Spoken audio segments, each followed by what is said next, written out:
You are now recording a video. Yes, we are. Good job. Nice We're recording narrator. audio. We are recording something. Processing. Processing. Error. Data not found. Is that a good robot voice or like synthesized thing? Yes. Good, thank you. That's what I was aiming for. Brian, our lovely little narrator. It's your turn to say the last time. So, I'm the one doing the last time thingy? You are indeed, yes. All right. Welcome back to Shadows of Gradiriel. Last time we did things. I honestly don't really remember all that much. Admittedly, last session was sort of simplistic. You made your way back to Yuki after dealing with the kobolds stuff. You ran across Neilbog, Meiji Goblin of Crazy. That was a fun fight. Oh yeah, that fuckface. And then we scared shit out of him and sent him back. Yeah, Riven scared the crap out of him and sent him packing back to his commander, air quotes, commander, that didn't really like him in the first place. To give him a message that he's being hunted. So. Yeah, that's gonna go over extremely well. You've killed us all. You have killed us all. And then you went back to Yuki, decided you were going to tie up some loose ends by finishing the quest that the dwarves had given you in the mine, or the dwarf that you saved from the spider mine. And you had started your journey to Karikeul, the dwarven city. And you had decided to take the road to get there because that was safer, if a little bit longer, but safer. And yeah, I think that about covers where we were at. Yep, pretty much. Unless Sam had anything she wanted to add. Were we heading out when we were leaving? Yep. Okay. I do believe so. I believe we were just starting to head out at the beginning of, or at the end of last session, unless you had anything else you wanted to do in town. I remember, because we ended off with debating whether or not to just skip the journey or whether or not we wanted to step in Raideil or not. Do we want to go to Raideil? I think we should. Yeah, I mean, for one thing, it might not be a bad idea to stop and just, if only to get those all those gems turned into actual moolah. If they have a bank there. If they have a bank, but on the other hand, Locke also has this thing he wants to do where he's just trying to gather information. As long as we're out and about potential mages he might be able to go to exchange favors so that he can get something done to help him find his goddamn dad. Fair enough. So I guess we should make our way down to Raideil. Yep.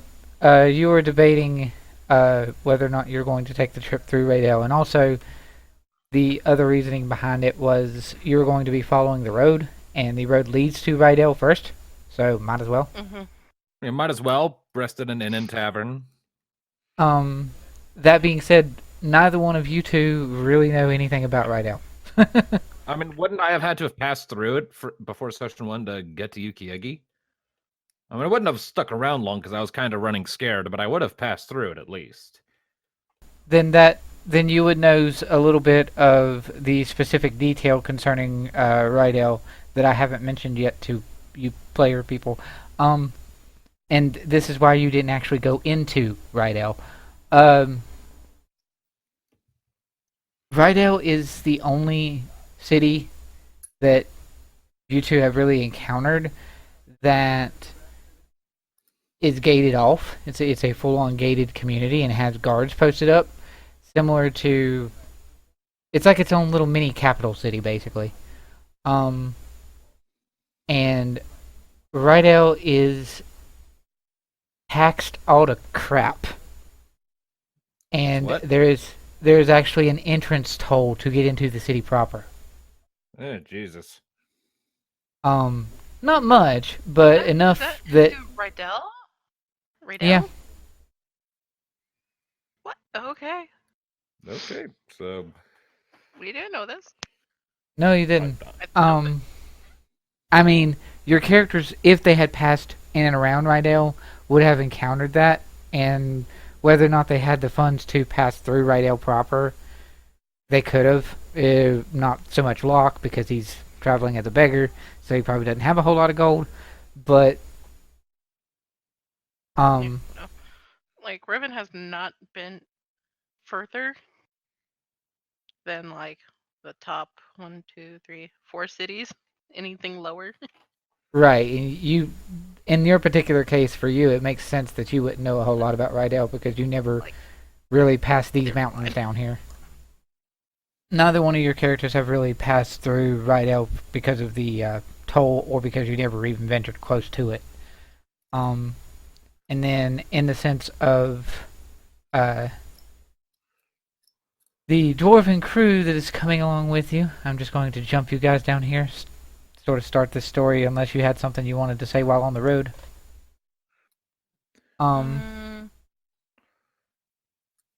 You're very much traveling with the dead weight of the prospector. Very much dead weight. Yep. Who like, does not? It's been a couple of nights now. Yeah, How it's been. tired of him are we? Well, you've been traveling with him for I would say about maybe about a week, a little less than a week, yeah.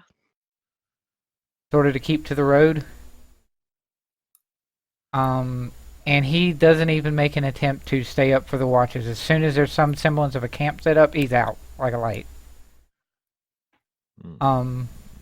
So, and while he's asleep and as camp is being being set up, Gildrick, the one you had saved from the cave, is very, like, apologetic towards his sort of lackluster traveling companion. Like, I'm well, sorry, I my hope boss is such a piece of shit. Pretty much, like, yeah. I hope he pays you well. And, you know, there's, of course, still payment that both of them have mentioned that you're going to get once you get back to their home proper in Karikeul, that he's going to give you payment for. Though probably not near as much as the spiders, because this isn't so much difficult as it is annoying. Well, I thought there was, like, bandits along the road. There were, which you don't encounter. You had remembered seeing the mission for it, so the possibility of bandits was in there, but in all your watches it was fairly calm. You didn't actually see anybody. That's interesting. So you are beginning your trek, or you're making your way up to the city gates of Raideil proper, with the crew of Locke, Riven, Oak, Yongerlin, and the two other dwarves, Loydric and Gilric.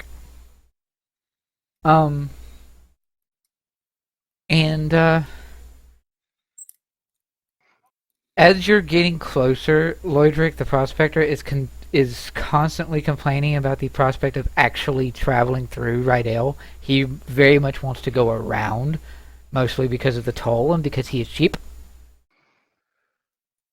So, do I have a spell that can make people shut up? No, I don't. Damn. You could always cast.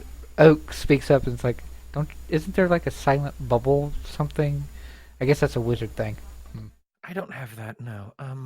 Can I use Mage Hand to just like put a hand up against his mouth to make him shut up? That's an interesting idea. I'm just gonna say that you can, because why the heck not?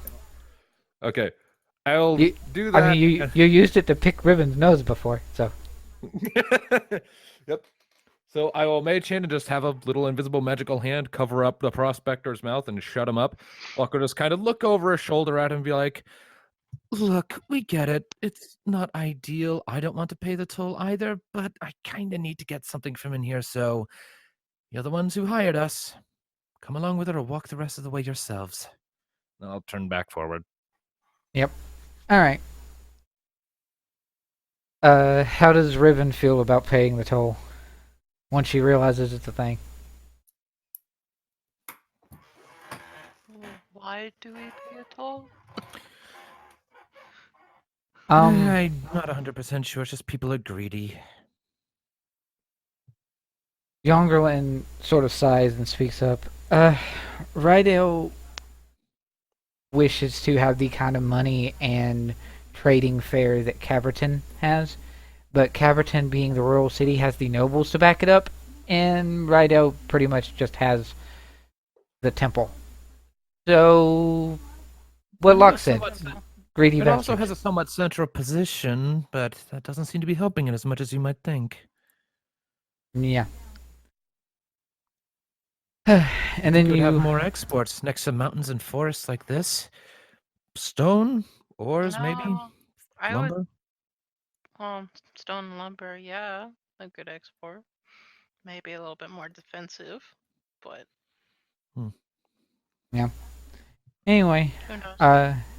you come up to the guards themselves, and it's just two human guards. They're pretty basic.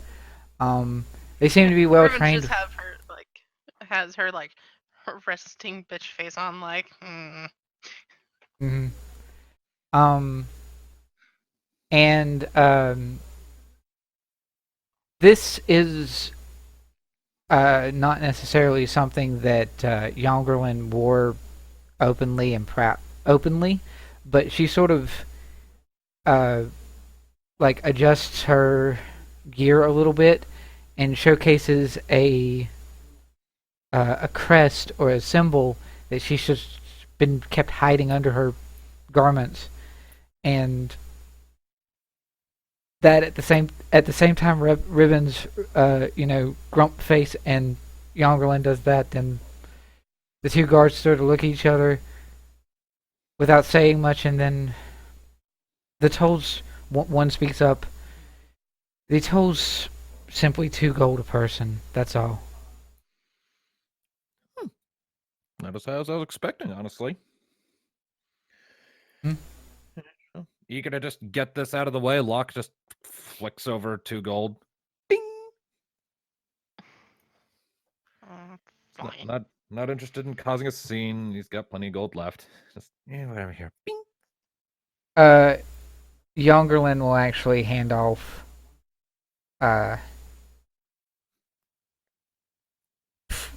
before he even starts to try to climb up, because you still have your mage hand going.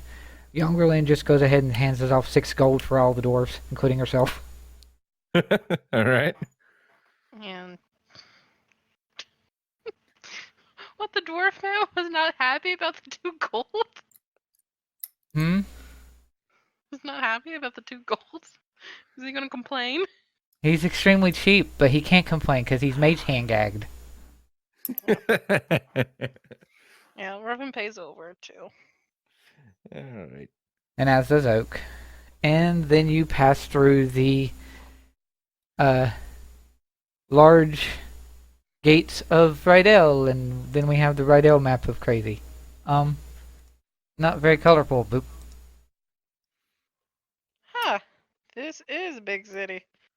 Let me zoom out. Okay. So. Oh, Also- it's right. Also, It make is use right of your. butt up against the mountain. Also, make use. You can feel free to make use of your ruler. It's accurate. Wow. Okay. So this is the city's like 13 miles across. Jesus. All right. Uh-huh. All right. Yep. I am okay with. This is a big city. Good to know. Riven's just like, is there like a solid door that opens when we walk? Probably more like a couple portcullises and a large wooden gate. Yeah, pretty much. Riven's just gonna sit there and be like, What's the architecture like? Is it fancy or is it just kind of basic? It's mostly basic, at least in the better part of the district you're at right now. Though you can see off in the distance, because it's still like the light of the. You still got a bit of the afternoon, evening light to get here. But over here, let me get my right thing. There we go. Over here in these districts on this end, on the far side, it seems like as you start traveling closer to the mountains, the buildings get fancier. Fair enough. Higher elevation, better view. Richer folks will want to live there. Richer folks want to not live in squalor. Yeah. Precisely. Hmm. Hmm.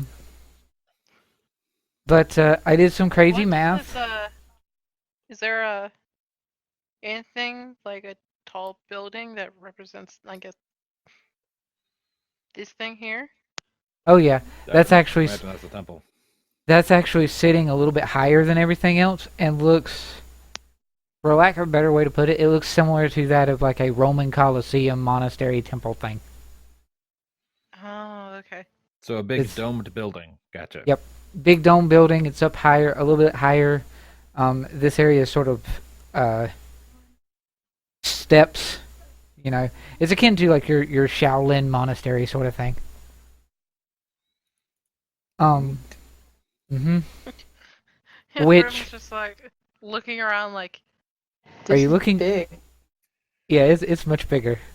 So, Riven is very much sort of enthralled at just the size and scope of the city compared to the other places that she's been to, I'm guessing. Yeah. Well, Locke is keeping his head down. Ah, yeah, that makes Yeah, sense. Because big city, lots of people. You're just trying to blend in. Yeah, which, being that it's in the middle of the afternoon and evening, there are, people walking in transits or travel and meandering along the streets and everything else. This isn't like quote unquote modern, so there's no cars or any kind of craziness to worry about, but there are carriages and horses. Right. And people are, traveling and meandering around. I did some math and looking up. You could traverse this entire city in less than a day, even though it's 15 miles across. So, I mean, it would be a few hours of walking, but yeah, you could do it. oh yeah. And most people use walking or carriages to travel. So First order of business, we need to find an inn, or we need to find an inn to stay at. yes. So And Locke is when just keeping his eyes peeled for something like that. when you guys have made it into the city proper, Yongerlin sort of sighs and goes, "Okay, well, that will be in the district just past the monastery," and she points off in sort of this sort of direction. All right. All right. Do you happen to know of any place that might sell like magical stuff? I mean, and you're sort of slowly traversing this side, and younger one's like, well, the district here in this corner, she's pointing off towards what's just below you here. This is effectively referred to as the business district and has just about any sort of business that you could want or need. The bank that Riven mentioned looking for before, yeah, we certainly have one down here. I don't know how well showing them this many gems in one time will be, because a lot of people here are greedy, but that's an option. And just, she sort of looks more to the two dwarves that's not normally part of the crew. Granted, she only just joined this crew recently herself, and she's just don't go wandering off, is all. All right, so don't go anywhere alone. Good to know. Yeah. All right. So shall we head to the place? Let's go find us an inn. So, following the road, you see all sorts of interesting people. You actually see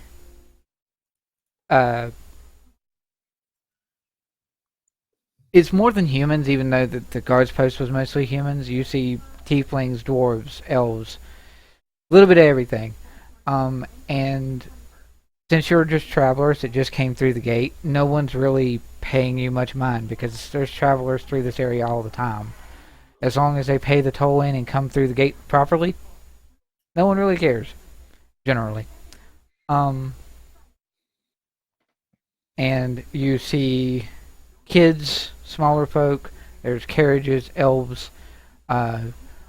This district up here seems to be more like patrol and guardsman based, as you see a lot of the armored folks like the guards out front that are meandering around up in this area. And you continue. By the blue icon, you mean? Yeah. Yep. Okay. And you continue on down this way. You get to about here, and even though you're following the quote unquote Main Street or the equivalent of Main Street, Yongerlin makes a motion to go into this smaller, more secondary street to go down and then back this way to get to the what she refers to as the entertainment side of town. Okay. Entertainment? Yes. If you want to find a place in town to do more than just a simple job or a place to unwind, there's lots of taverns, inns, pubs. There's even a what appears to be something similar to a theater of sorts. At least as much of a theater you could have in a fantasy setting. Stage plays and the like, yeah. Yeah. Oh, this was like Riven just in there asking, like, what is. What is that? She's never been in a big city before. No, she hasn't. She's Yongerlin's like confused. Oak sort of speaks up and, well, you have read books, right, Riven? Kinda. Enough for basic speaking and writing. Okay. Well, theater and this sort of thing is essentially somewhere to go to have fun and to unwind and not feel like you're working all the time, though lots of people do work down this way, I'm assuming. And theater is essentially people standing on stage in front of a crowd telling a story, like in a book. Reenacting the events of a story, to be a bit more precise. Right. Going through the motions, the lines, there's usually a narrator, set pieces. If I'm understanding correctly, the particularly high-end ones might hire a mage to provide special effects with some cantrips. Riven just slowly tilts her head. Okay, do you remember how that goblin in the up north was singing to his friends and it was really annoying to all of us? Yes. That, but good. Oh, okay. That's a good comparison. I like that. Yeah. That, but good. That, It's but like that, enjoyable but to good. listen to. Yeah. I mean, Riven's not entirely smart. No. She's sort of got this She has basic common understanding of things, but there's still things left out. Like, Oh, yeah. what the fuck is a big city? Well, she's used Russell, to just what's traveling around with like a small group of people out in the wilderness. Oh, yeah. Riven in an urban setting is very much different for her. In a somewhat high fantasy game, this is as close to an urban setting she's going to get next to Caverton, which she's also never been in.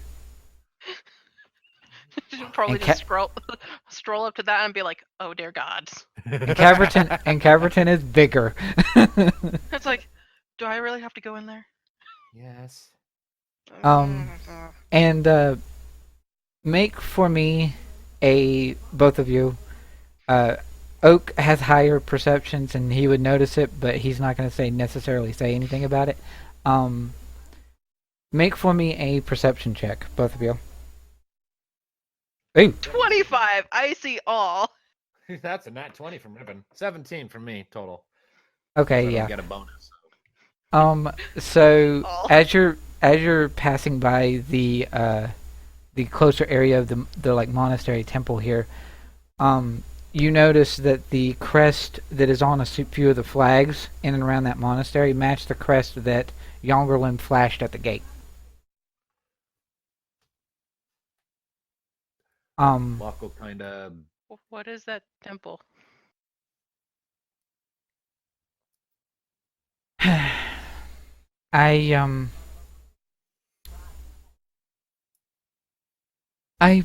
did a little bit of work at this monastery. This crazy town happens to be the place that I grew up. Can I make a religion check to see what I know about the religion that particular crest belongs to? You can do so. History or religion, either one. I'll go with religion. 10.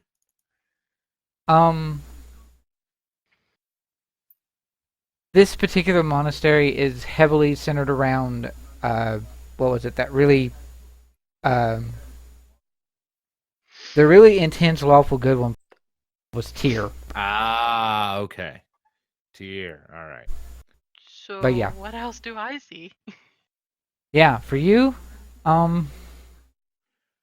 you see the matching crest, and if you're, just looking all over the city, you see all sorts of crazy sights that may seem a little bit strange to Riven, being that she's not used to a big city. You see, essentially, it looks like these staunches for like a mine or a cave or something like that, but there's on high pedestals. They're essentially the medieval version of streetlights. Okay. And with your high perception, you see this teeny tiny little being, looks almost like a pixie or something, that's flitting through the different staunches and turning them on as it's getting darker closer to the evening. Okay. No interesting buildings or anything? At this particular area, not really. Okay. Although you do notice that, as was said when you were further away, that there are quite a number of buildings that's on this end of town that are a lot more extravagant looking, like with banners and symbols and names and letterings that Riven doesn't quite know, because I don't think Riven knows. You know Elven, but not Sylvan, right? Right. I know Sylvan. You know Sylvan, but you didn't roll high enough. Well, you did, I guess. I rolled 17 on that perception, so. Yeah. Okay.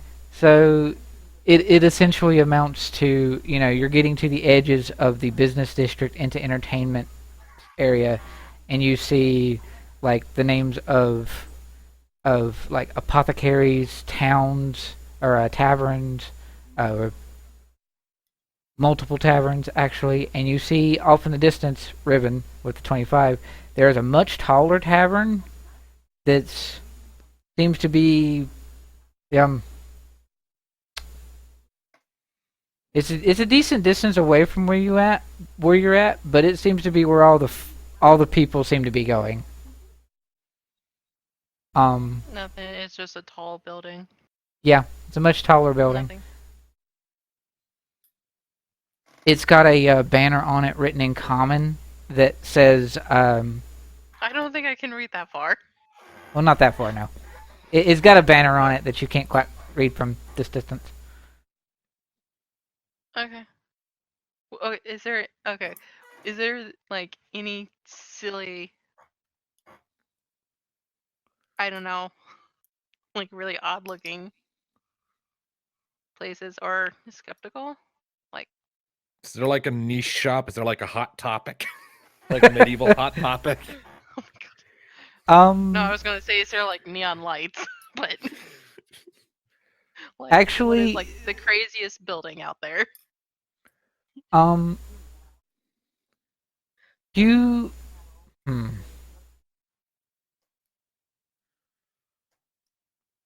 So I'm assuming we're still walking. Yeah, you're definitely still walking and making your way over that way. You do see that one of the buildings up over here, still a good distance away from you, but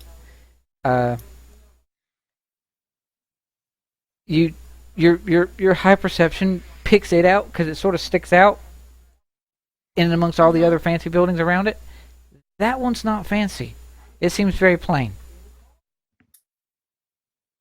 compared to everything else. Almost like it's trying to hide in the shadows. Ruin's gonna be like, why is that one weird? Why is what one weird? And she points like towards the building. Young. young. You're our tour guide. Yeah, she is. Young chuckles, and she says, "I'll wait for it to get darker. It'll get fancier. Trust me." But it's like, is it the sun going down now? It is, but it's not dark. It's not necessarily dark out yet. It's like dusk. Okay. So there's many taverns here, or inns. Are we going to a specific one? Yep. You're probably, well, as much as I don't want to necessarily, this is young. As much as I don't want to dish out the gold, this is actually my favorite and probably the best tavern in town, and that's saying something considering there's like easily 5 or 6 that are good and maybe 2 or 3 that are crappy. I've missed this place. It's like my favorite place to go. Okay. So I say we need to go there, and hopefully if we'll get lucky, and considering the crowd, that might be the case, they might actually have a show coming up. And that'll be fun. A show? Performances. Again, very much like the goblin from before, but good. Okay. Consider my curiosity piqued. What's this Uh-huh. place called? It is called the Sparkling Wishes Inn. Sounds uptight. Yeah, a little bit. The proprietor's a bit of a narcissist, shall we say? But he's Ooh. I look down at my dirty person because, let's be honest, Locke has not taken a bath since they met. Neither has Riven. It's like, are they even eh, going to let me in through the front doors? they will, Riven but looks at Hollis. oh yeah, Hollis is with you too. He will. Have a dog. He will, just on the grounds that you're an interesting person that he hasn't met before. So, Oh no, I'm interesting. That's. Oh no, that's. Oh okay. Oh no. Interesting. I don't want to be interesting. Interesting draws attention. you'll figure it out when we get there. It'll be okay. Locke is now having a mild internal panic attack. Which, to accent your panic attack as you're traveling faster or farther, because traveling a couple different miles is a little bit of hours of travel. You've gotten closer to the actual tavern that Riven is going for, or that Yang is going for, which is the taller building that Riven saw before.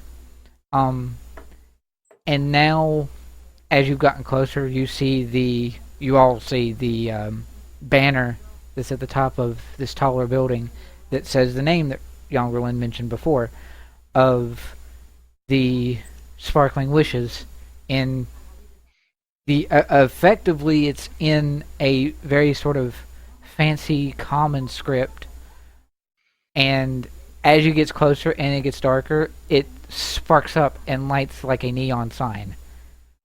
And Oh. at the same time, the building that was sort of just sitting there, sort of in the shadows, it essentially comes to life in the form of bright lights as well. So yeah. This is a very colorful place. How big? Since we're getting closer to the place, how bad is the crowd around the building that we're going to? It's starting to thin now as you're getting there. It seems to be everybody is going inside. The line is actually moving fairly quickly compared to the size of the line. So, but okay. yeah, there's obviously quite the crowd that is going into this building. Okay. And yeah, passing inside, you've sort of met with a line build up of people both in front of you and behind you. But it's moving at a decent clip. Your two dwarf companions are. The prospector is interested in this place, if not just for the experience of it, and as long as someone else is paying for him to get in, he's fine. And we paid to have him into the city. We didn't say anything about paying for his board. This is true. Whether or not anybody voices that openly is, you know. I mean, Locke's not going to do that because right now he's kind of gone from mild internal panic attack to mild internal fanboying over the impressive display of what he can only assume to be magic with that banner. Yeah. Oh wow! How in the world did they do that? Oh, I want to know how to do that. Oh, I want to know. Riven's just in there, like, there's a lot of people. Well, there is a lot of people. And surprisingly, Riven does not. Neither Riven nor Oak stick out in the crowd because there's a decent chunk of people that are as big or bigger than they are.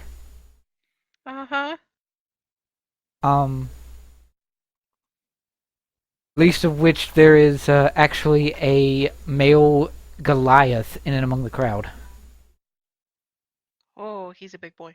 Would he like to rage? No. No. He actually looks. His gray skin is actually a little bit darker in tone. He looks like he's ever so slightly covered in like soot. Like he might be a blacksmith or something of the sort, which helps to perhaps at least a little bit ease Locke's worry of this particular tavern keeper not liking those that are a little dirty. Okay.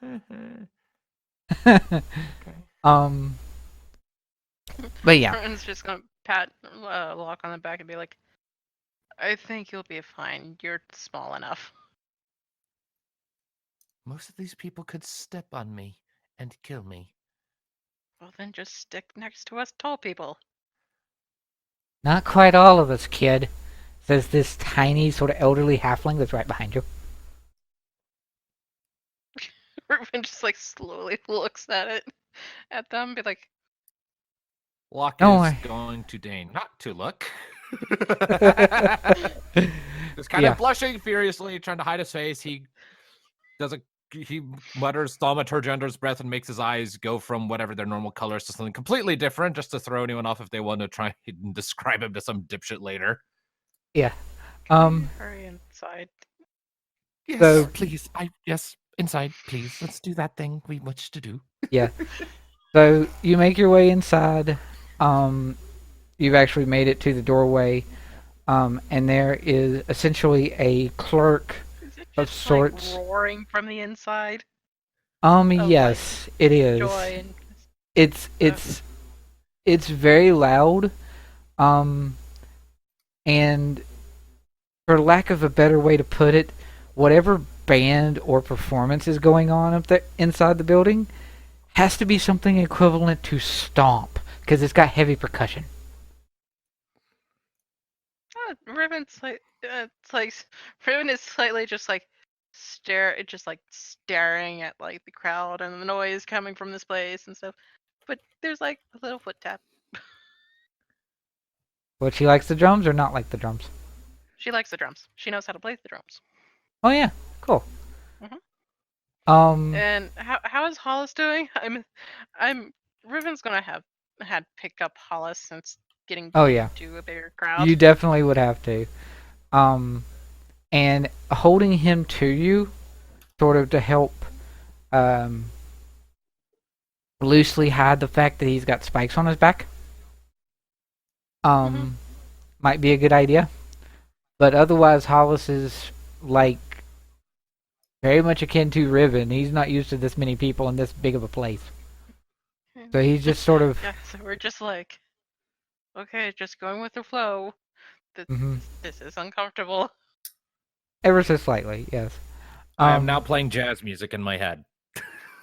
Good. This place is giving me fucking Vegas vibes.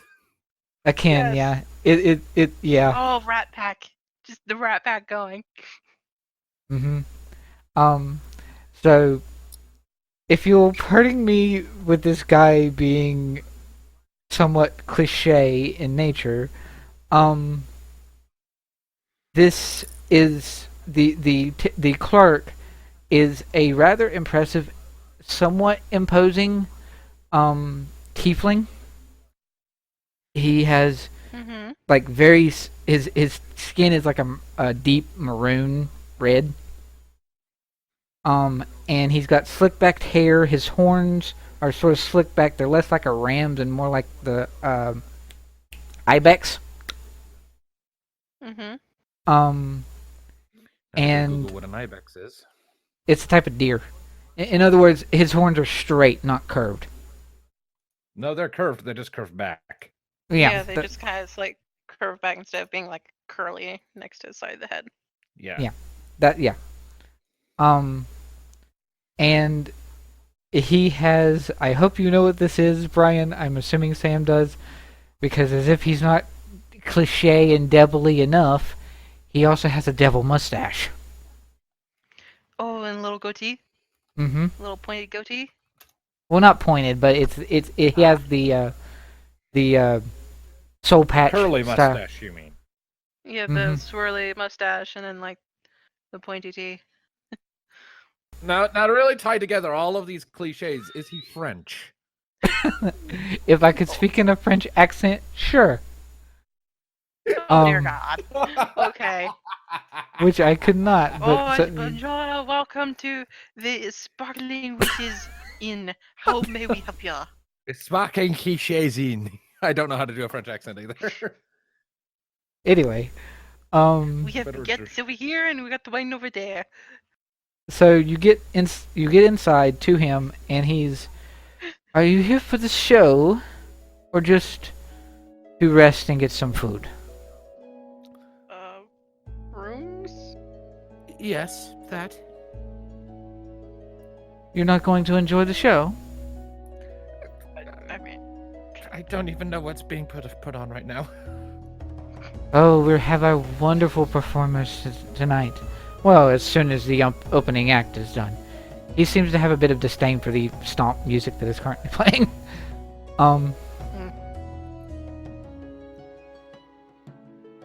Either way, it is 3 gold if you wish to just have rooms and food. And then extra 2 gold, 5 gold total, if you wish to enjoy the show as well. And that's per person, right? Yes. Does the room come with bathing accommodations? Because I sort of rub a hand against my face and pull back and it's just smeared. I could use a bath. Oh, yes. We have those upstairs as well. okay. Riven hands over 5 gold. Curiosity is compelling me. Sure, why not? Let's go the distance. 5 gold. Yeah, as she like leans over, still holding Hollis, and just like plops the gold down. That's quite the dog you have there.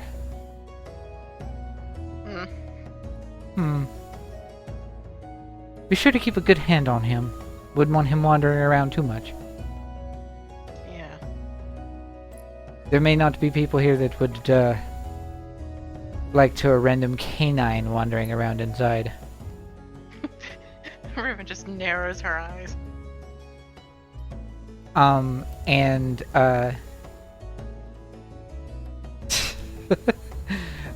Riven,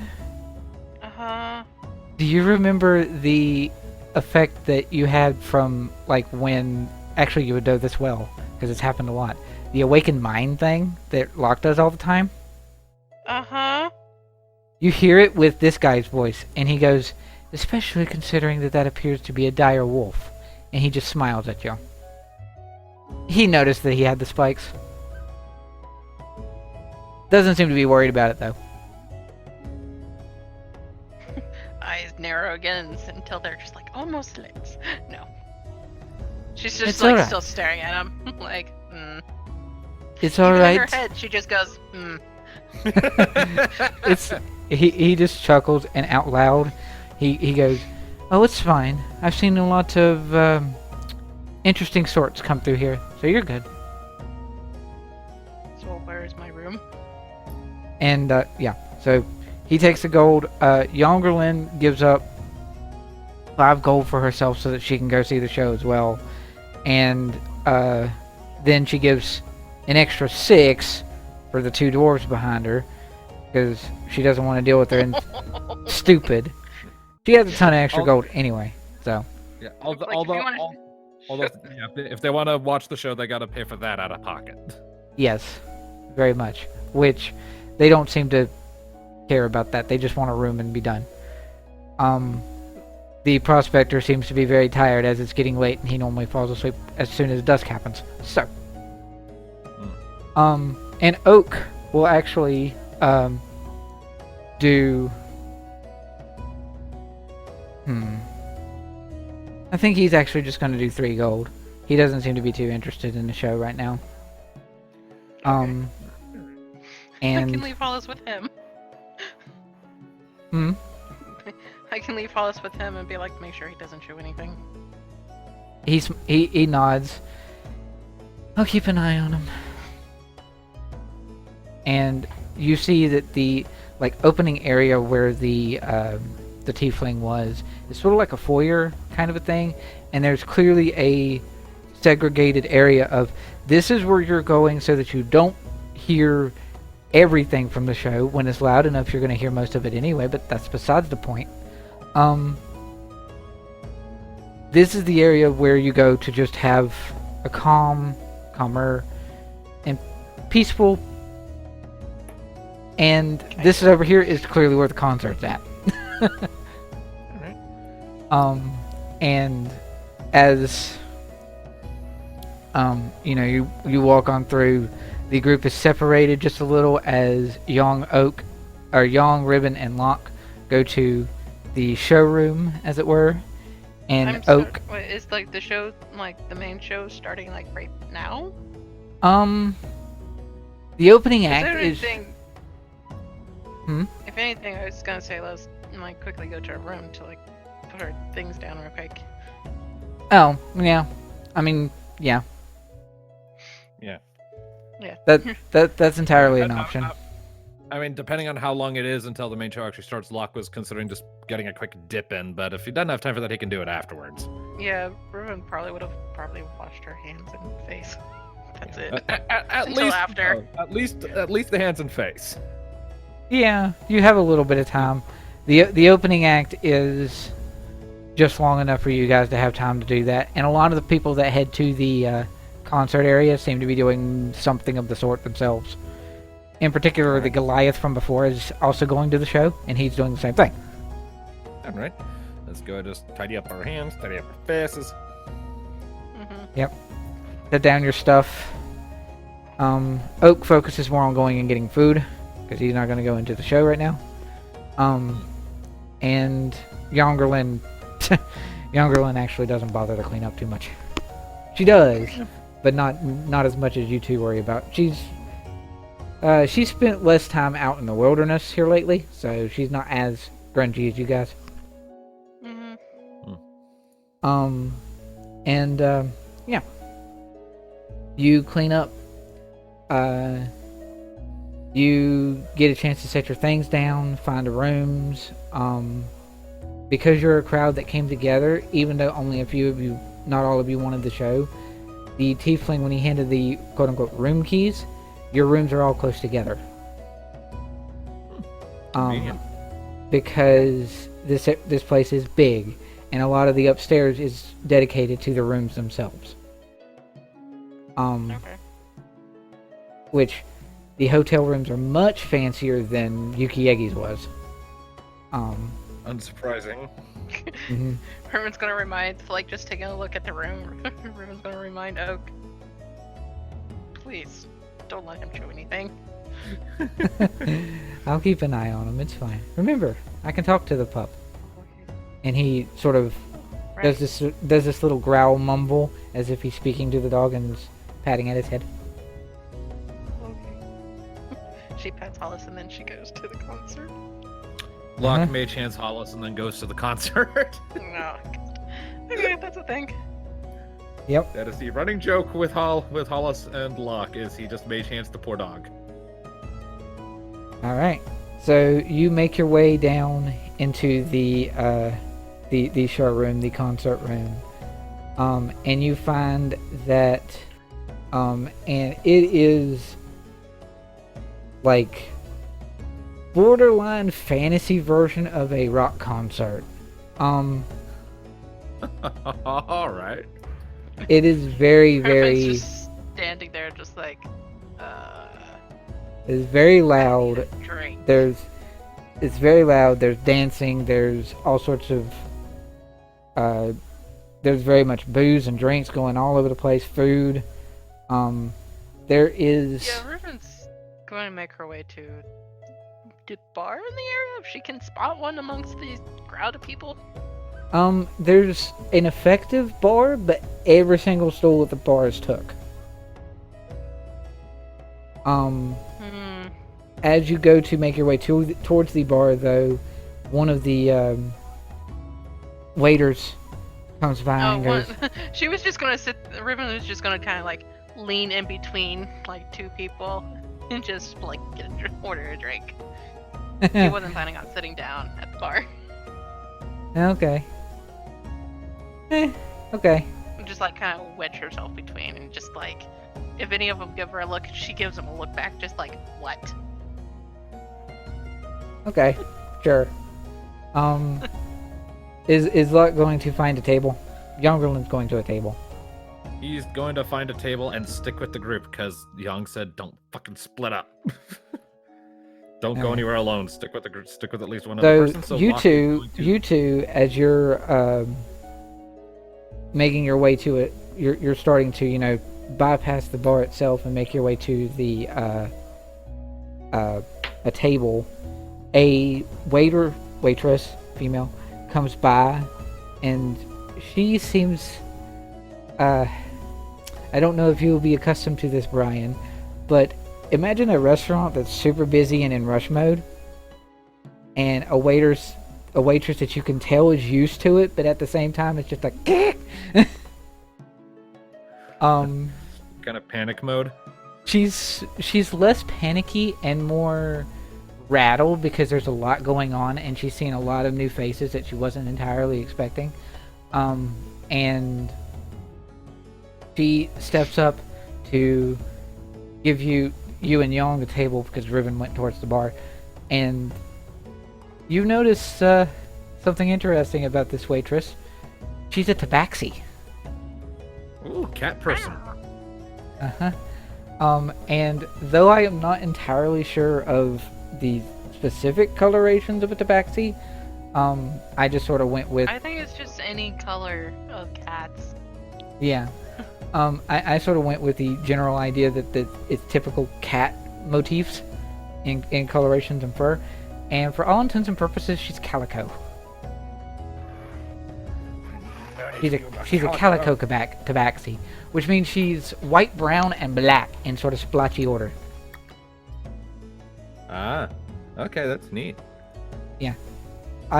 Me personally, calico cats are ridiculously cute. I love it. But anyway, at least to me. But anyway, she is a tabaxi, a calico tabaxi, and she gives you a smile and says, "There's tables over this way," and she just sort of leads you and Yong to a smaller table. Then she stops and looks back, and you notice her tabaxi tail sort of twitches, and she goes, "Wasn't there another one with you just a second?" And then she sees Riven I'm sitting wandering. here just like glaring at whoever's like next to me, and just like, Yeah, she sees Riven wander off to the bar, and she's, "Okay, that works too." And she leads you guys to a table. Okay. Hmm? Alright. Okay. So, alright. Locke's just gonna order basic food and maybe some juice if they have any juice. No alcohol for him because he's a fucking lightweight and he doesn't like how it tastes. We've done this once before. He took a sip and immediately coughed it out. Yeah, indeed. Young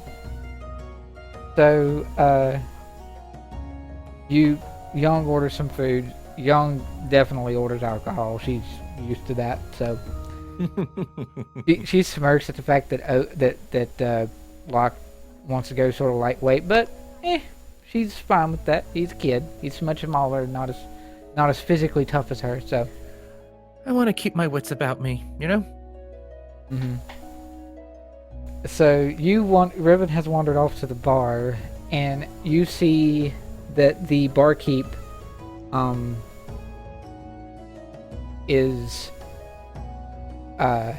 there's obviously still people around you because it's a somewhat crowded bar, and you're not the only one that's took to, I want to sit at the bar, but there's no places to sit, so I'm going to wedge myself between two people. and she's just trying to order drinks. That's it. Yeah. And you have the bartender appears to be I would say he is an elf. He's elven. He's not a high elf though. He's actually a drow. A dark Wow, elf. okay, so whoever runs this place clearly likes hiring the most exotic people he can find. Yep. Yeah. That's incredibly I mean, true. I mean, credit where it's due. That's actually a smart tactic. It adds a certain exotic allure to the establishment. Makes people want to go there just to see the weird people, even if that's kind of racist. The weird people. Preying upon people's inexperience and inadvertent racism with the exotic to make a quick penny. I mean, it works. It's an effective strategy. Yeah. A little slimy, but it works. Anyway. Wait till you see the patron himself. Anyway. Oh god. If you're like just as mundane a human as you can get. Oh my god. Alright, I want my drinks. Come on. Yeah, so you can order whatever sort of drink you would want, Riven. Okay, what are the prices so far? It ranges from like the cheapest ale or wine. They're closer to more wine than ale. The cheapest wine they have is in the neighborhood of like high end of what Riven is used to. She doesn't drink wine. Or well, She's like ale. okay. Are you wanting to get their most expensive ale, essentially? Let's just say this. She'll spend 10 gold to get 5 tankards of some really good ale. 5 tankards. Okay. She's in a crowded place. She's uncomfortable with this. Okie dokie. Sure. Yeah, so she gets 5 tankards and just tries to make it back without spilling to her group. What would it be? Athletics or acrobatics? I'm not sure which.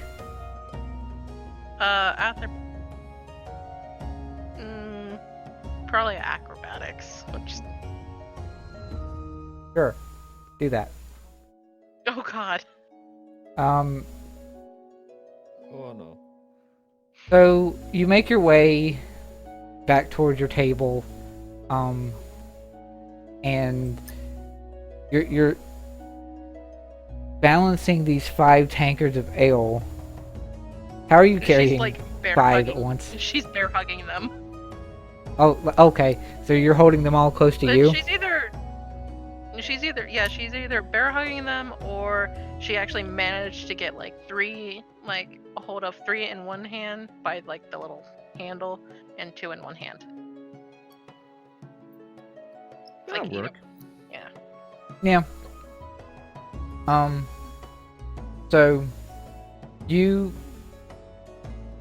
sort of are focusing on keeping a hold of these and end up bumping into another person in the crowd, which spills not a whole lot, but a little bit of the one on the furthest left of what you were holding, and it luckily doesn't land on the person that you hit, and he just sort of gruffly, watch it. You watch it. It's another half orc, actually. Oh god. She just like fires back at him. It's like, well, you better get out of my way. Oh no. Does Locke see this happening? You do, from a distance, yes. Locke is going to shrink. He is just going to wither into his seat. Riven still continues towards the table. Yeah, you spill a little bit of the drink along the way, but you make it to the table without much of a problem. Riven's a high-end combatant warrior. She's decently coordinated. Yeah. She just like and be like, well, yeah, but she did snark back at him and be like, well, stay out of my way. Yeah, you did. And he sort of just gives you this look. And then just sort of growls nonchalantly, but not towards you towards you in particular, just sort of in general. And then makes his way on back towards the bar where he was heading when you went by. Doesn't make a pass to make a bar fight or anything like that. Oh, no. Sure hope not. We got a fucking show to watch. Yes. Yep. Everyone just sits down and just go thunk. The tankards in front of her. Are you sitting at the Just table wanted that Locke found? I'm guessing. Yeah, she's sitting with Locke and Young. Locke is going to sip a little bit at his juice. Juice. Okay, so there's 3 of us, and he doesn't even drink, and you brought 5? Yes. So what? He tries 1 and me and you both get 2? Is that the plan here? I didn't ask if you wanted any ale. Oh, never mind. Well, this is gonna be fun. She's just gonna sit there and like start drinking and just be like looking at the crowd and stuff, and just like trying to keep a wary eye on everything going on. And in All his right. mind, Locke is thinking, I am currently sitting between 2 very physically powerful people who are drinking a lot of booze, and I am the twig. Oh no. I am going to snap before the night is done. No, you're the one that can easily get away and go run and get Oak. Anyway, Riven's so just trying to feel better about being in a crowd. yeah, that makes sense. So you're sitting there at the table with your drinks, and the show that was very much Stomp, the sort of opening act, has finally wrapped up, and it was effectively a band that was doing some sort of weird fantasy blend of step dance and stomp that constituted the band itself was 2 dwarves and a half orc. And they are walking off stage as their sort of the opening act of sorts. And as they walk off the stage, the lighting in the room, because you know this is fantasy, it's all candlelight. The lighting in the room very much shifts as some of the sconces and candles go out on their own, and the ones closer to the stage get brighter in focus to get everyone to look towards the stage. And assuming that the two of you do look, you see what appears to be a very sort of grand showman-esque in his attire, like sort of having a freaking magician's top hat. This guy is very fancy, very showboaty, and he looks human, if not for the fact that his skin is sort of the color of copper. It's like somewhere between red, orange, and brown. Everyone's just like, what? Mm-hmm. He also, as he comes She onto like this, blinks a couple of times, look down at her ale, and then looks back up and looks at her ale again, and just goes Can like, Locke drink. make an intelligence check to see if he knows what this is? sure. 14.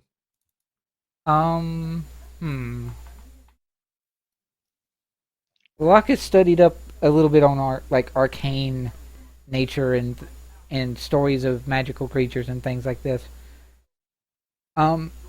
Based on this guy's appearance, Locke has the suspicion, especially considering when he comes on stage from the back, he's not walking, he's floating for a bit, levitating. This guy is quite possibly half genie. And half fire genie, no less. Oh boy, all right. I'll convey that, that hypothesis to Riven, adding on with yes, just now. Now, just bear in mind, I have only relatively recently got out of my own town, so I might be wrong, so take that with a grain of salt. Okay. And then Young's like, but yes, he's totally orange. You're fine, Riven. Okay. And this guy goes into I'm assuming she's had finished her first tankard by now.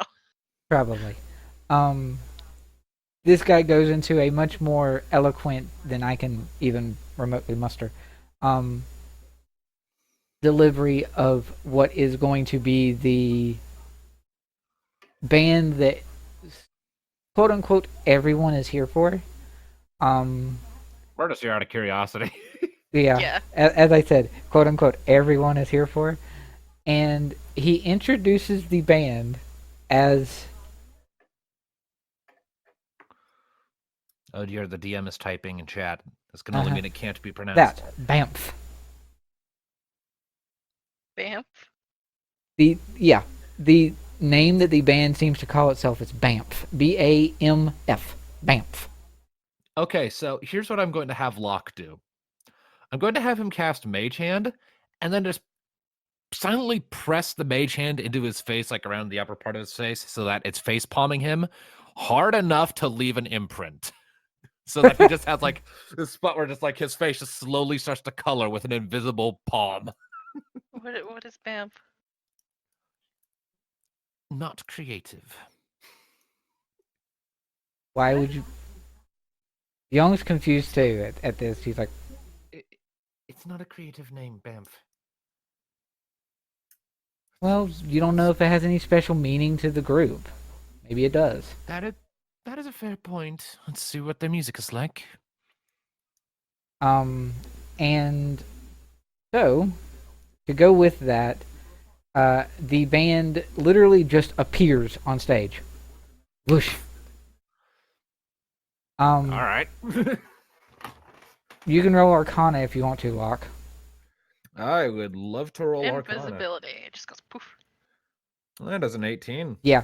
And, you're sort of watching them. It's seemingly apparent that at least one, if not two, of the band members, of which there's four, one, if not two, of the band members are some degree of mage, because to get on stage, they just use Dimension Door to teleport onto stage. What races are these people? 2 halflings and 2 gnomes. Ah. And they seem to have a degree of, like, in typical band fashion, they have this sort of like color coding to their outfits. To where if you know the band from a distance, you can pick out who's who. And they, in a very sort of bard fashion, summon forth their instruments, which consists of drums, the bard D&D equivalent to a keyboard, whatever that is, if there is one, and something akin to a guitar, and the fourth doesn't actually summon an instrument and goes to the forefront of the stage as the lead singer, effectively, which is one of the gnomes, apparently female. And no, Blackmore's Night's Home again playing in the background, and I'm already getting. or rather, not female, male. Sorry, misremembered who I had as the lead singer here. And just like that, the illusion is broken. Ish. The lead singer of Blackmore's Night is female, so. Uh-huh. Oh well. Anyway. So. And they begin to perform. Riven looks at Young and be like, "Do you know why they're called BAMF?" I'm not well versed on the band's whole niche, but apparently it had something to do with the fact that they enjoy teleporting and their costumes. And she gestures to their sort of color coordinated costumes. One of the gnomes is dressed in it's not super bright, like neon bright, but it is very clearly sort of a brown orange, if ever so slightly darker than the patron that was speaking on stage earlier. And the other gnome is wearing like the polar opposite of coloration, whereas the first gnome was wearing something akin to orange. This gnome was wearing something akin to a lavenderish pink, purple, very bright. And then the halflings in something akin to essentially navy blue, and then the other halfling is in a sort of deep red color, almost matching the tiefling that you met when you walked inside as well. So yeah, for lack of a better way to put it, their namesake, Sam, since you know at least a little bit about it, I think their namesake is similar to Ruby. Oh, okay. Okay, that makes more sense. So I was kind of figuring it was like an acronym. We don't know their names or if those colors line up at all. Yeah. Their colors are essentially blue, amber, which is akin to orange. Yeah, I figured that those were those first two. Is the next one maroon? Mm-hmm. Maroon and then fuchsia. Is it? Yeah, I kind of figured. All right, blue, amber, maroon, fuchsia. All right, that makes sense. Hmm? Yep. Okay. And how's the music? The music. Third drink, by the way. Huh? She's on. Riven's on her third drink, by the way. The music is like, it is very, very like genre all over the place. They play ballads, they play rock music, they play all sorts of variations of stuff. They can't necessarily play anything super loud and heavy because they don't have the like equivalent kind of equipment, and I don't know of a mage ability to allow them to amplify their sound. But they do make use of mage and sorcery magic to showcase their show, as the drummer in the back, the maroon character, is making use of sorcery points shenanigans to allow him to cast dancing lights while he's drumming at the drums. Huh. Okay. So yeah, it's essentially a rock concert. It's a very rock concert. If they're more leaning towards alternative, because it kind of goes all over the place. Um,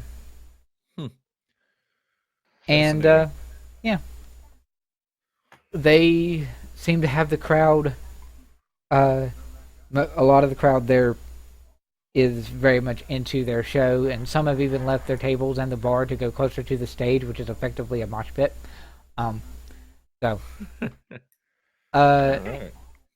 yeah, it is sort of in the background for you guys because you guys are not necessarily focusing so intently on the show, but it's good music. It's not something crazy bad that I don't think Riven or Locke would get some degree of enjoyment out of. Locke's Although I mostly don't just know what their enthralled by taste the is. spectacle. Hmm? Locke's mostly just enthralled by the spectacle, and remember, he was raised by elves, and he largely has come to despise them, so whatever the opposite is of them, he'll probably like that. So he probably likes this. Fair point. Okay. What's Riven's take on the music? Whatever. She's focusing on her drink. Just kind of Yeah. confused, all right? You're getting more into your drinks anyway. Yeah. And now as you know, you're sort of going through your drinks and down to like the fourth, I guess maybe the fourth of five, as it She's were. starting to finish off the fourth. Yeah. The tabaxi waitress comes up, and this is probably the first time you've actually seen her because she's been flitting through every single table. She's extremely quick. And she's finally made it back to you guys, and she's, oh, you did, got drinks from the bar. Makes sense. Was there anything any of you needed? You want me to refill some of those for you? She looks to you, Riven. Yes, no, maybe. Yes. Cool. Can do. Anything for you? And she looks to Locke because Locke did not get ale. So she's anything specific for you? You wanting some more juice? Maybe milk? Yeah. What you thinking? Juice, Milk. juice. That would be fine. And what about you, Yong? What you thinking?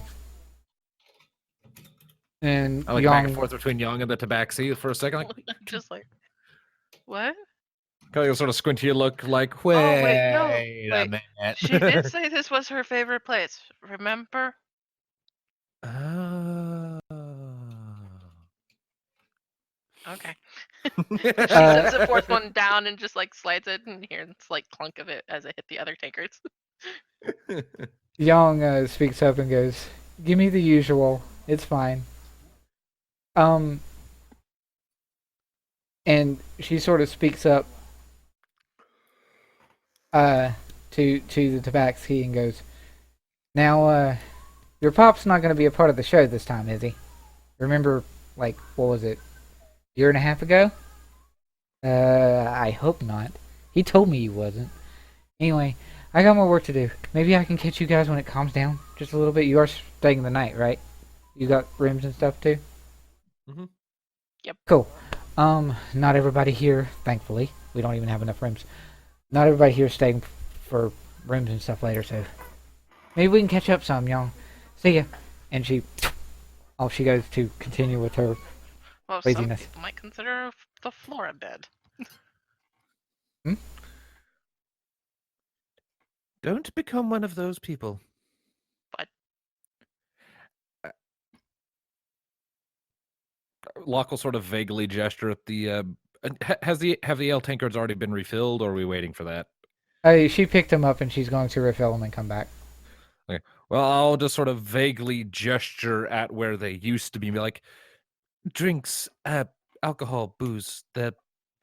Remember the water? yes, but this is ale and I know my limit. Okay. He sort of gives a couple of sheepish thumbs up. I'll take your word for it. Okay. I think she'll do fine. And Riven, you still have the fifth one that you haven't even touched on yet. That she does. Yeah, she was When the Tabaxi took the other tankard, she was like holding on her fifth and just like started on it. So you're about 5 tankards in. Yeah, she has a good buzz going on now. Young's not had that many. Young's down to like a third or fourth. She's Because she didn't go yeah, to the Riven's bar and just order. trying to feel better about crowds. And Young sort of speaks up, and she's, once you're here and you sort of enjoy the hospitality, the fact that you have a bright orange patron and a very showy expanse, this is a good place. It's why I like it. It's once the majority of the crowd is gone, it can actually be fairly homey. Big. Well, yes, it's big. Every place here is big, Locke. But anyway. And at that point, the Tabaxi comes back, and she's very gracefully and very effectively carried more tankards back to you, Riven. Mm-hmm. She's effectively refilled the 4 that you had and comes back with 2 extra. Which is partially for Yang, but also for you if you was to so chooses to take it. She sticks to her like her 4 others. And I'm sure within the 4 she's gonna have to roll a con. Yeah, you're getting there. Yeah, it was. I think I said for half orcs I was putting the starting limit at Riven's limit was 7, wasn't it? What was it? Half the score rounded down? I think we said it was like a base of. What's your con mod? My con mod is 2. Yeah, that's what it was. It was a base of 5 plus 2. Okay. So 7. At 7, you're gonna start having to worry about stuff a little bit. So she's drinking. She's done with her 5th, and she has 4 more, so she has 9 drinks in total. So it's gonna be 2 con checks later. Yep. Oh boy. Yep. I really hope that some fun actually come out of this. To be honest. So with that, the Tabaxi has made it back. She gets more tankards. Did Locke get any more drinks, or was he? Yeah, he good? got more. Yeah, he got more juice. Yeah. Okay. So yeah, she had that balancing as well. She was balancing the 4 tankards she got from Riven, the 2 tankards that she got for Yong's refills, and the 1 thing of juice for Locke. All right. She very carefully had like a tray that had all those drinks on it at once, and was passing by and weaving through the crowd. Yeah, she's done this a bunch. So she makes her way down again and sets aside your drinks, and the show continues to be sort of this rock number, and then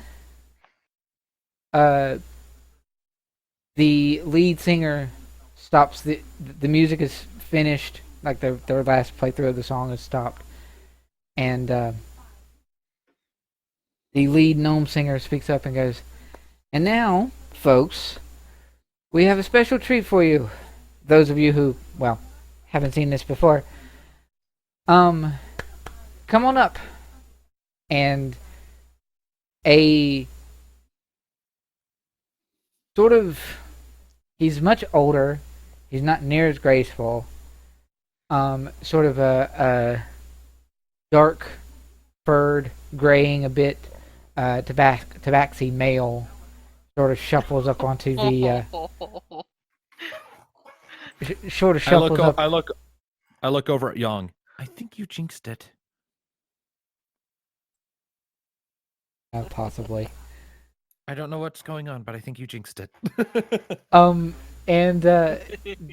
It's interesting because this tabaxi that comes up, he's coming up and he is carrying what very much does not fit in with this effective band. He has a fiddle. He said fiddlesticks. Fudge cakes. And yeah, it turns out that the lead singer for the band is the focus forefront of it, and the Tabaxi, older Tabaxi, and the gnome male leading the band have what effectively amounts to a friendly, if a little jaded, because roasting is a thing even among friends. A little effectively, for lack of a better way to put it, a musical duel between a guitar. Banjos. No, well, not banjos, but it's a musical duel in the form of a guitar and a fiddle with a band backing it up. And because I going to show how freaking southern and silly I am, but it's effectively very reminiscent of the scene in a Country Bears movie, if that was a thing. Oh God, I remember that movie. Mm-hmm. I don't remember the plot, but it's old. I don't it is remember old. that movie at all. They enjoy that, and it's. I mean, I know you know enough about like meme culture and things. You have the idea of people roasting each other among friends. Mm-hmm. Yeah, it's essentially what it Do is. it all the time. They're sort of picking at each other, and they're very playful. It amounts to the older Tabaski is basically calling the gnome tiny because he's much smaller. Okay, starting creative.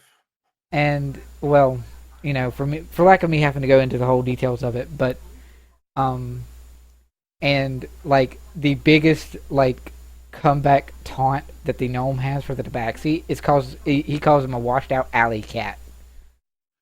Oof. Okay. Ooh. Yeah. But anyway, It's gonna be like, ouch. Yeah. Ultimately, though, it seems like the crowd seems to enjoy the Tabaxi more than they do the gnome, though. By the end of it, it seems that much like in that video for the Country Bears thing, eventually the fiddle outplays the guitar. Interesting. But anyway, it by the end of it, make for me a perception check, both of you. Uh-oh. Well, okay. We're all gonna nat 20. We can just see the witch is just in the corner going, oh dear God. Pretty much, yes. The Tabaxi from before, she's just and there is a name that's thrown in the thrown out in the little duel that they have of Layla. And with your high enough perception, I'm going to say, Locke, you find the Tabaxi from the waitress, and she just immediately, very much like you do, she shrinks as the name Layla goes up from the older Tabaxi. I'm assuming that's her name then. So, yeah, it's a fun show. Banff continues doing their thing after the older Tabaxi wanders off. And it is at this point that Riven has had probably her 7th drink. Yep. Roll me a con save, Riven. Don't die. 8.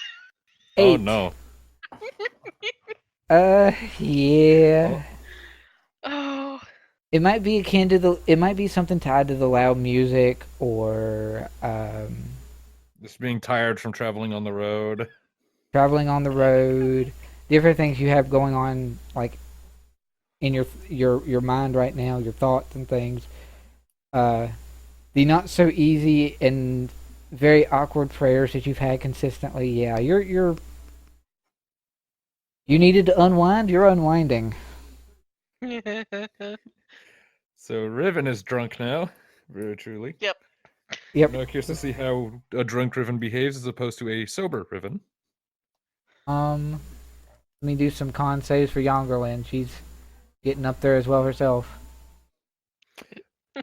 She has to have many, many more drinks than Riven does, technically, because dwarf. But actually, no, she's not near that. She's just as tipsy, but she's not having to roll a con save yet. Yeah, because my 7th drink should have.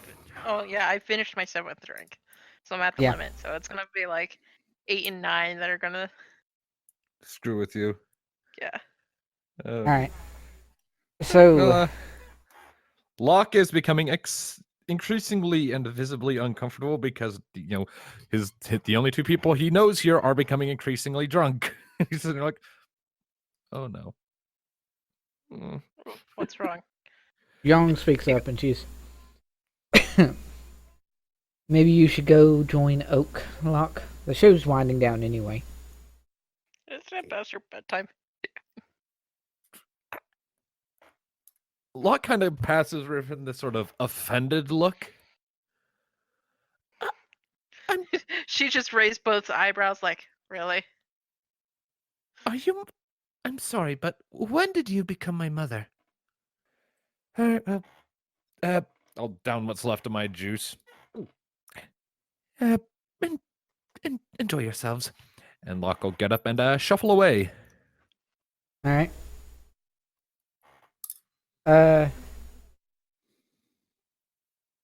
Yeah. Make me another perception check, Locke. Uh-oh. 12. Okay. Yeah. As if it wasn't immediately apparent, you see and hear the subtle hints of a sort of like, okay, Locke is a teenager, and Locke understands, at least on some level, the idea of the rebellious teen phase. It's sort of like that, but flipped. You have a young adult female Tabaski sort of berating her father, and essentially in the middle of his midlife crisis. And it's not loud, clearly not over the din, but she's gotten a chance to sort of wind down herself as the crowd's starting to thin out, when the show's starting to die down and get towards the end. Some people have reached their limit and don't want to get too much of a hangover before they go back into work in the following morning, so a lot of them have shuffled out. They're still a decent crowd, though. Just not enough for her to have to be going all through the tables, and, she's relaxing but berating her father quite a bit. Other than that, it's peaceful enough from you to leave from that side to go to the other side where the bedrooms are, or where Oak is, or where you assume Oak is, anyway. Yeah, Locke's just gonna head to his room, bathe the crap out of himself. Yeah, clean hobo. I mean, yeah, kinda. And then he's gonna go to bed. All right. So, what you doing, drunk Riven?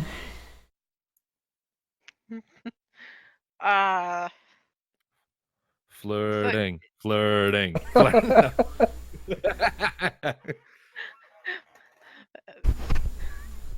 I'll get into that later. Oh boy, now I'm curious. And excited a little. Oh dear. No, it's like the music's still going, or did the band like stop and stuff? And it's like The band's sort of down. winding down. They're in their last number, and it's clearly like their big finale. Even to someone who's not really experienced their sort of music before, you can tell that this is sort of what everything's been building up to.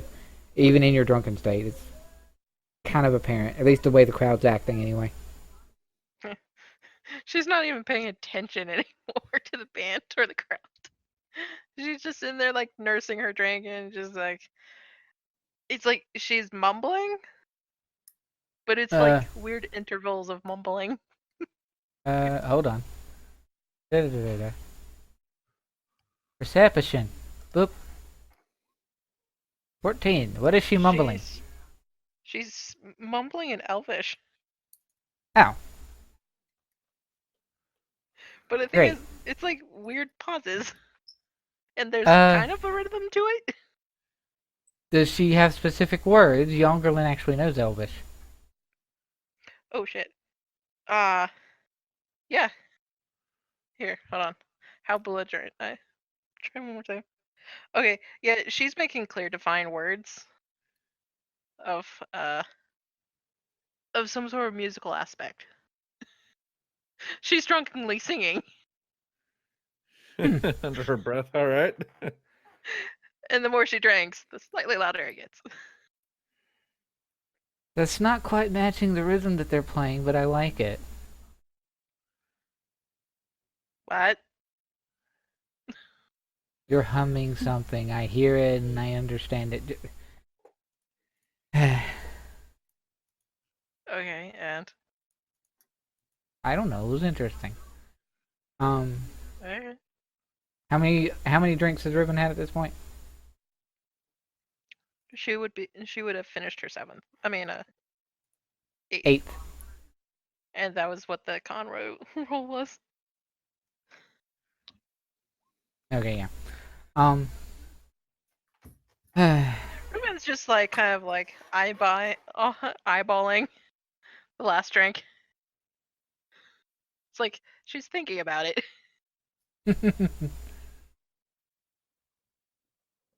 The younger one just sort of want- went into the most that she's gonna really drink right now. She wants to be able to have her wits about her to head back up to the rooms anyway. She's not drinking her worries away. She has no need to do that right now. Oh, I saw a place that was so colorful. Oh. Yeah. Super bright. Yeah, it only does that at night. It wants the night crowd. Why does it want the night crowd? And what is the night crowd? Night crowd's a bunch of people that like to flirt. Flirt?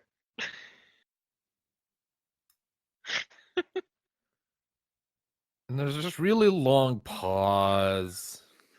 Just be like, Youngerlin chuckles when she goes, "You can't tell me that you don't know what flirting is." this is a big crowd. I don't deal with a lot of people. I don't know what flirting is.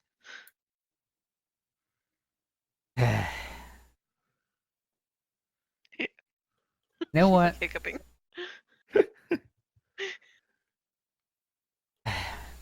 Gonna kill me for this? Come on. Get out of here. What? Where Young- are we going? To the place that you thought was colorful. We're going there? Uh-oh. Why? Just so that you can see what it is. Maybe sober you up a little bit, but it'll be interesting. Come on. Okay. She like gets up and slightly stumbles after tripping over her own chair. Uh-huh. This is beautiful in so many ways, and I am loving every moment of it. Good. You guys make your way out of the bar, or out of the tavern. You pass by the tiefling from before. He just sort of nods. And She like goes and be like, Youngerlin "You're is effective. Youngerlin has effectively got Riven's arm to help sort of guide her and keep her from falling. So what? Riven's like slightly leaning to one side. Yeah. Oh boy. That's not messing with their equilibrium at all.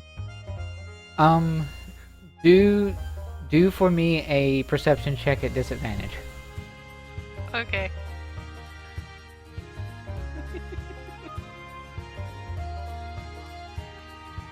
Okay, never mind. 7. Never mind. I don't see it. I'm just going like, wow, everything is so bright. How did I make everything so bright? Yeah. So you make your way outside, and Riven, Yang is leading you to the building from before, which you see is much more colorful now. And it's got so a bye. let me check a thing right quick. I forgot to write it down specifically in my notes because I did not think you were going there. She's drunk. I know. Young's taking her. Yes, right. She was just telling me the story about like I saw a super colorful building. I don't know how they did it. But So- it was bright. So, you make your way out. Much like the tavern that you just left, there is a sparkly banner. Though there's no lettering written on it, it's just visibly sparkling along with the lights that are around it from the magically lit street lamps. Ooh, pretty. And Riven, as you're walking up to this sort of more brightly colored, there's like tapestries and also it looks very elegant and very pretty for looking sort of drab and bleh when it was in the morning. And in the middle of the, like, sort of close to the entryway to the building proper, there appears to be a somewhat small, not like a big cat, just like a house cat. Oh, kitty. She goes and tries to pet it. Yeah. Like trying to drag Young with her, just like. Make for me acrobatics. Acrobatics? Or not acrobatics, would it be athletics or acrobatics? It would be strength because I'm trying to pull her. Yeah, so athletics. It's a disadvantage though because your equilibrium's off. Okay. 13. Would she roll acrobatics or athletics herself? And if she's trying to pull me back or something. Yeah. Acrobatics would be trying to get away from someone. So I think she would roll strength acrobatics. Or strength saving throw or something, I don't know. Hadn't she tried to roll the same thing you rolled? You did. Okay. So I'm leaning towards the cat and like with an arm out going like, let me pet the kitty. And so yeah, she sort of eases you back, but she basically doesn't lose grip. She doesn't lose grip on you, and you don't pull her. She's got her she doesn't fall. She's got her steps about her, but at the same time, you make your way closer to the cat, which, for what it's worth, the cat is a very furry orange, sort of tabby tomcat that's just sitting or standing in the middle of the entryway to this building and just sort of marching in place. Marching in place? Marching in place. So it's not moving?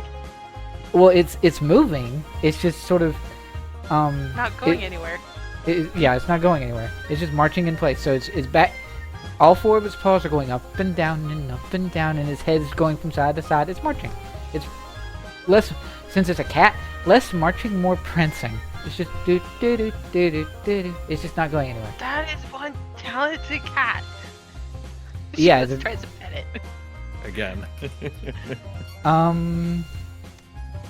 Intelligence investigation check. Advantage or disadvantage? Hold on. You're drunk, so I imagine disadvantage. 7. So the It cat. looks like a real cat to me. It seems very real, but when you go to try to pet it, your hand passes through it. Oh, magic kitty! Just sort of prancing there.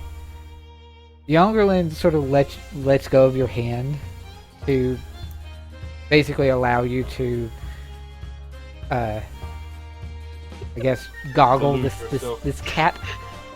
Yeah, Riven's just in there, kind of like it's like a normal sized cat. Yeah. Right. Yep, like a house She's cat. just like sitting there, like, slightly like squatting down and just like looking at it and like trying to pet it, but her hand keeps going through. Like, why can't I pet it? Magic genius. A She's drunk. actually a very gruff voice, slightly feminine, that you don't recognize from maybe 20 or so feet away goes. It echoes what Brian just said. It's magic, genius. Watch.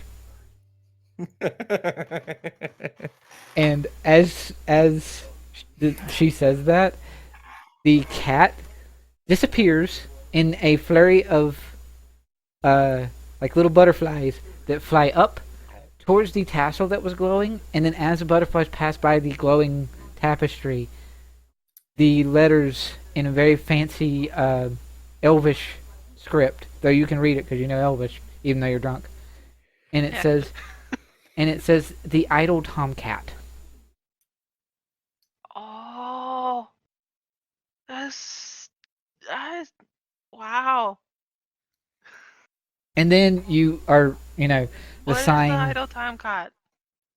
Hmm? She's just blatantly asking out loud, like, what is the idle time tomcat? Oh, honey. Oh, boy.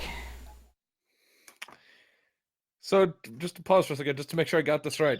When Riven gets drunk, she goes from being the brooding pseudo edgelord of the group To being become easily amused an by things. easily amused, excitable child. When it comes to animals, yes. Okay. So if she sees like a dog or something when she's drunk, well, she'll like actively, physically go talk to it and pet it. Hollis is going to have fun tonight. If Riven makes it back. All right. She doesn't So- pull her face. You are getting mugged. I swear, you are so getting mugged. Are you Oh, you're are you done. looking I am to prepared for it. are you looking to the source of the voice that you heard? Yes. All right. So, what who Riven has before her, is a very strong and imposing looking female Goliath. Oh God. Oh, you're And- big. Yeah. Gray tone skin. She's wearing like something between the like fighting bands, but she's wearing it like it's a what do you call those things? She's basically showing her midriff. Okay. You know what I'm talking about? The like, Yes, I do. yeah, that. Okay, Riven's just in there going like, "Oh, you're big." Uh-huh.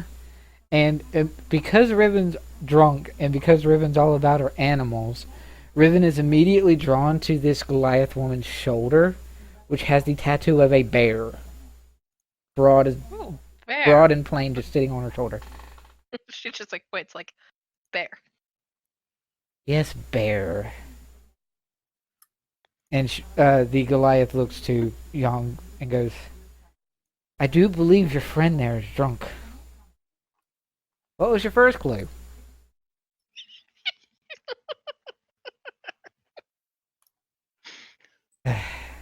She. I am perfectly fine. Uh-huh. Joseph goes into denial. So But you didn't answer my question. What question was that? She points up at the sign. Oh. What is the idling Tom cat? Oh, right. Well, you're most certainly new here. Obviously, I don't deal with people. So yes. We are a establishment for shall we say nighttime adventures? Nighttime adventures. That was actually Young just sort of like face palms. You're not very eloquent. You never were. Riven, have you ever heard of a brothel? No. Great. How is that great? Sarcasm. You don't get it when you're drunk. But this is a brothel, and there's nighttime adventure. Yes.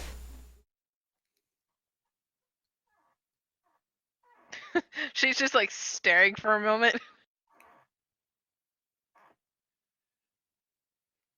And then Well, a I very want an adventure. Are we hunting vampires? at this point, I want an adventure. She says, "I want an adventure," and she goes into the door. Oh god. oh boy. Oh boy. She's just like, "I want some. I need some joy in my life. I'm going." Okay. Oh no. Oh no. All right then. Oh no no no no no no no. Oh no no. So, Riven, when you go As inside here, there is all manner of shapes and sizes and partners, shall we say. Oh, there's a lot of people in here. Well, there's a lot of those that work in here. As far as what Riven can tell. She's just like, she walks in and stuff, and she's like slowly looking around, trying to take in everything, just trying to understand. Like, Mhm. wait a second. Like, And she's having that tiny voice in the back of her mind going like, maybe this was a mistake. uh-huh. And as you walk in, a very more eloquent voice speaks up and goes, I thought you were a better guard than that. But, but, you're an interesting sort. Over here, honey. What's your name? And Riven turned to look, and you see before you a very eloquently dressed female drow. Oh, you're pretty.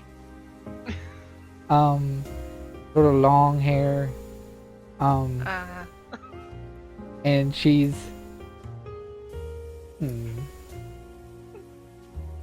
Oh god. first time here, I'm guessing.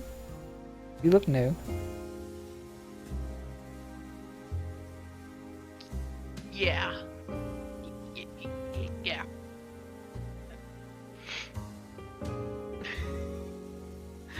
She's trying to act like she's sober, but she's just like, yes. How about we pass by all of the pleasantries? Come this way, hon. Oh god. But pleasantries? She like follows. Wait, she looks back, see if she sees Yang. Yang is standing in the doorway next to the Goliath and face palms. This is a mistake. This is a mistake. This is a mistake. It's what's going through her head right now, I bet. Something like that, Hello, yes. I really want to know, what is Yang thinking? You don't have mind reading powers. No, but I want to know out of character. Something similar to that, yes. Oh dear. Okay. This was a mistake. This was a mistake. This was a mistake. The drow leads you into the into Wait, a room further from the foyer where you had entered No, in. just like basically the layout. Hmm? It's not that far yet, Locke. Wait, you're not even here. I'm not. I was asking out of character. Wait, are we going into detail about the proceedings here? No, we're not. But I do wanted to Okay. point out that before we get into that, before we get to our fade to black, that is very much going to happen here. The drow speaks up and goes, now, you're interesting, so I'll give you a discount, but I ain't exactly cheap, darling. Wait. I... You can't tell me you're too I drunk to never- figure this out. See, never been to a. I. How much? Uh-huh.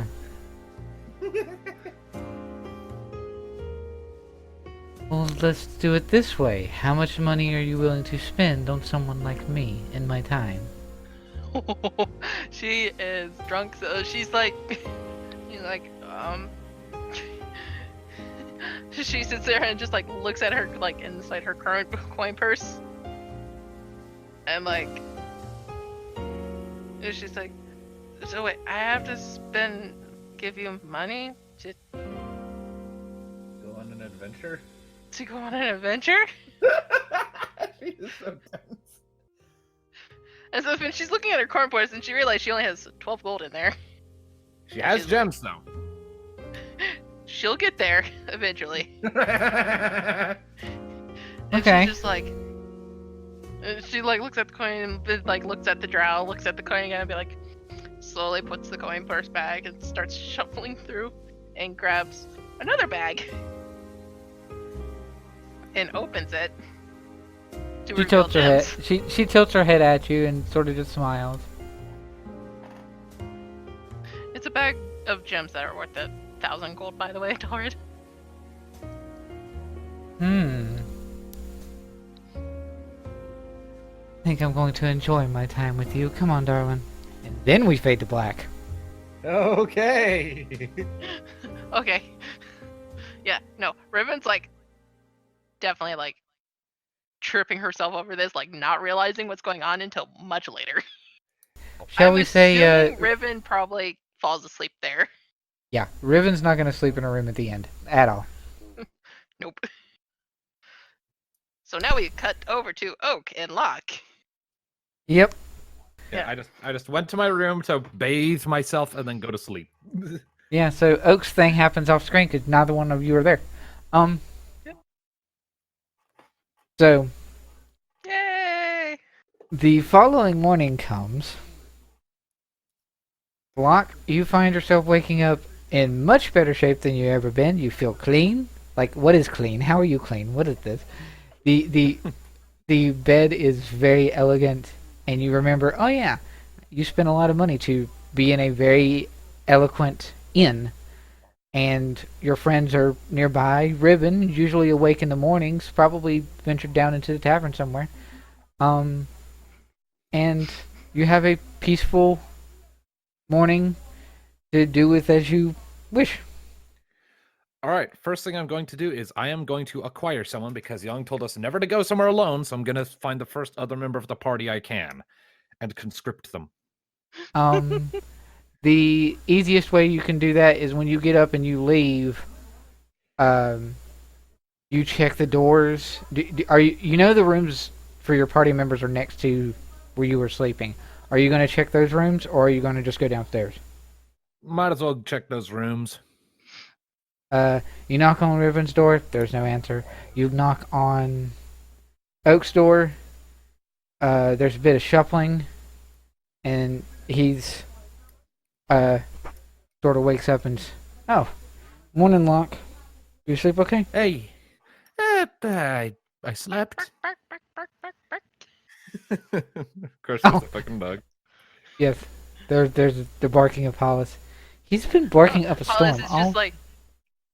Hollis is just like at the door, like looking up at Locke, like, "Hi." Mage Yeah, hand. pretty much. Mage hand on the belly. Skitter, skitter, skitter. Did it He's on his back. fall sideways? Nin, nin, nin, nin. With one foot just slightly like kicking. Yes. Okay, so before we head out, which I imagine we're doing later today to wrap up this mission, there are a couple things I want to get. And Yang said we shouldn't travel alone on these streets, so I was figuring I should bring someone along. That makes sense. Well, I'm sure Riven's downstairs in the tavern proper. She usually gets up early in the morning, so let's head down that way first then, shall we? Fair enough. We head on down. Right. Wait. And you guys go. The two of you go downstairs, and you find Young downstairs at the bar, Passed out. Of course. All right.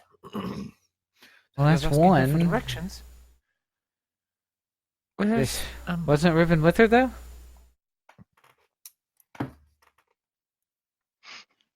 Oh, do you have a spell that can cure poisons?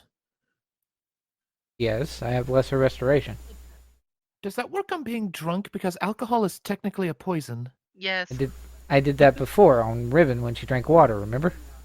Right, I forgot about that. Will that wake up a person who's passed out? Theory, yeah. I gesture at Young and start walking in her general direction. All right, lesser restoration on Young. Wake her up. Huh? Oh, hi, Oak. Ow. Ow. Headache. But Luster Restoration. Lesser restoration woke her up, and her It should have like just healed her just fine. yes, but her immediate impulse on waking up after having drunk herself silly is saying "ow," so she does it on reflex. Oh. Ah.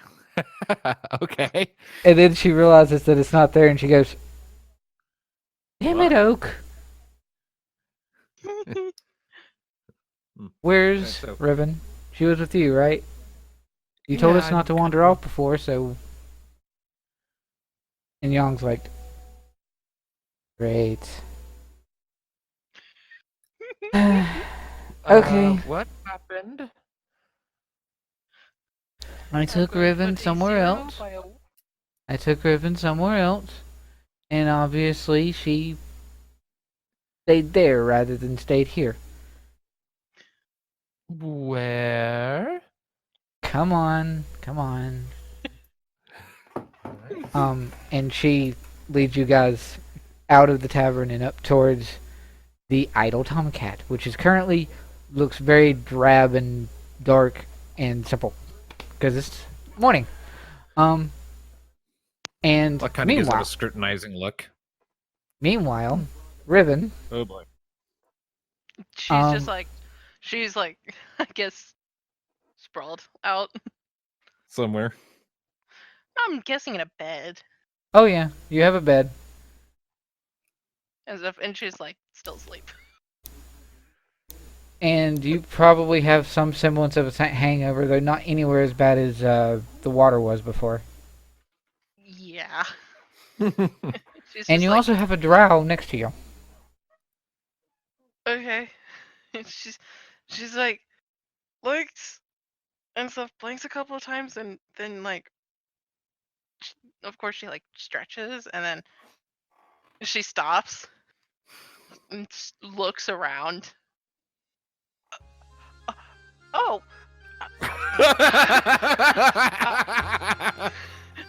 If there's a sheet, she like slightly pulls it up a little bit, just like. She like looks around and stuff, and she feels her. Wait, no, she doesn't have it in her bed technically. Okay, never mind. And then Her gear is nearby. well, like her outfit and stuff, but I don't think she would have had the snow lily on her, because if not, it would be like she has a snow lily in her hair. Oh yeah, that's right, she did. Just like she's just like slowly, quietly, like asking, "What happened?"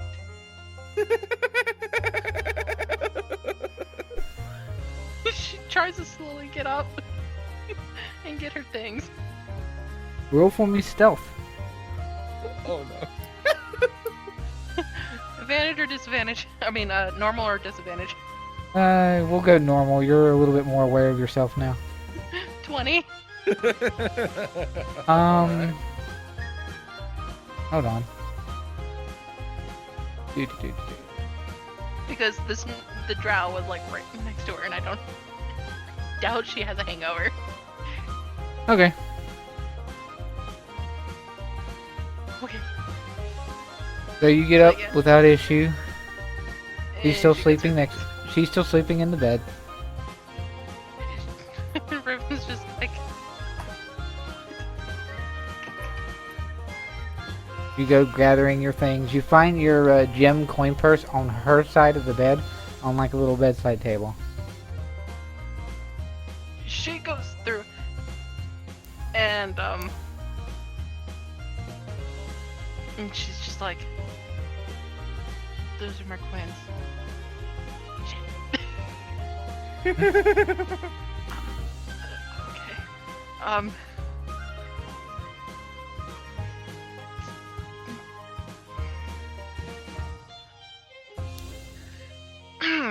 She's still sleeping away. Yeah, and she's just like,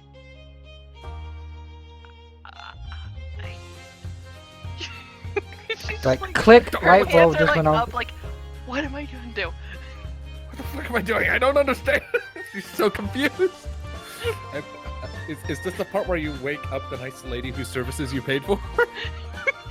She's gonna sit there and like clear her throat as she like puts on like how I remember saying, it's like she has this like leather armor, and then she has this like big fluffy thing of black fur on top, like a mantle.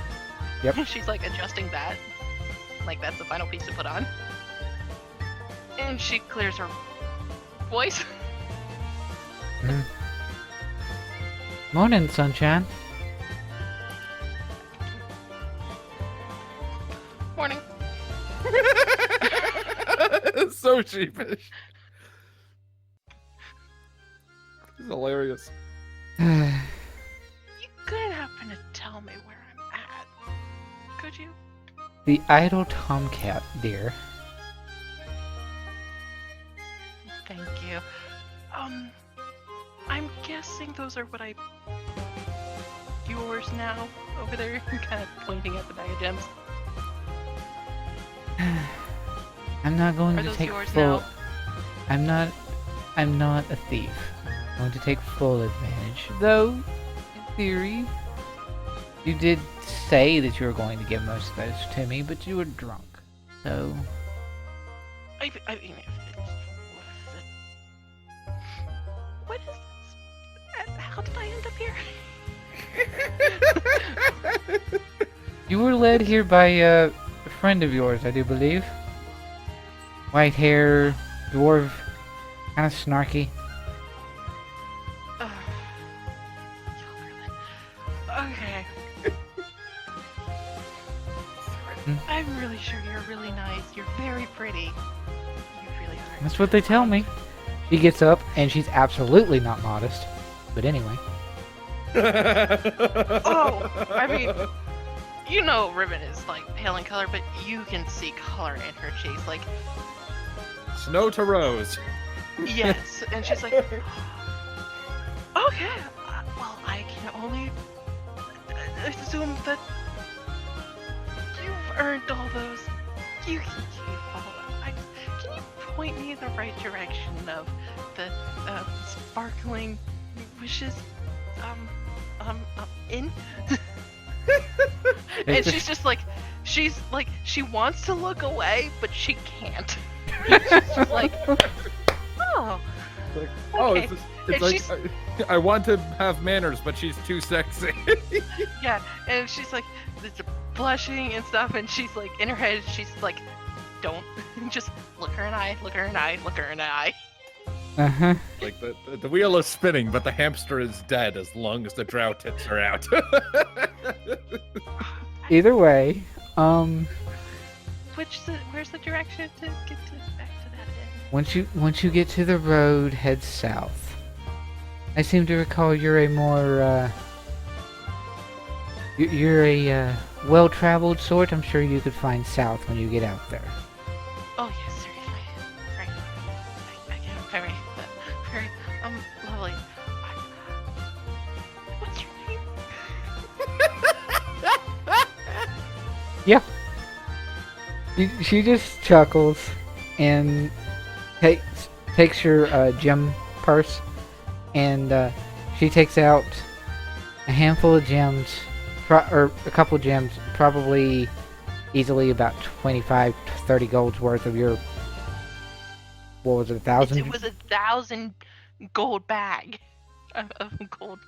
Well, it was in bag of individual the- gems, and it was a large surplus of gems to be worth about 1,000 gold So there's a few in those few gems in there that are worth about 10 gold apiece. She gets 3 of those.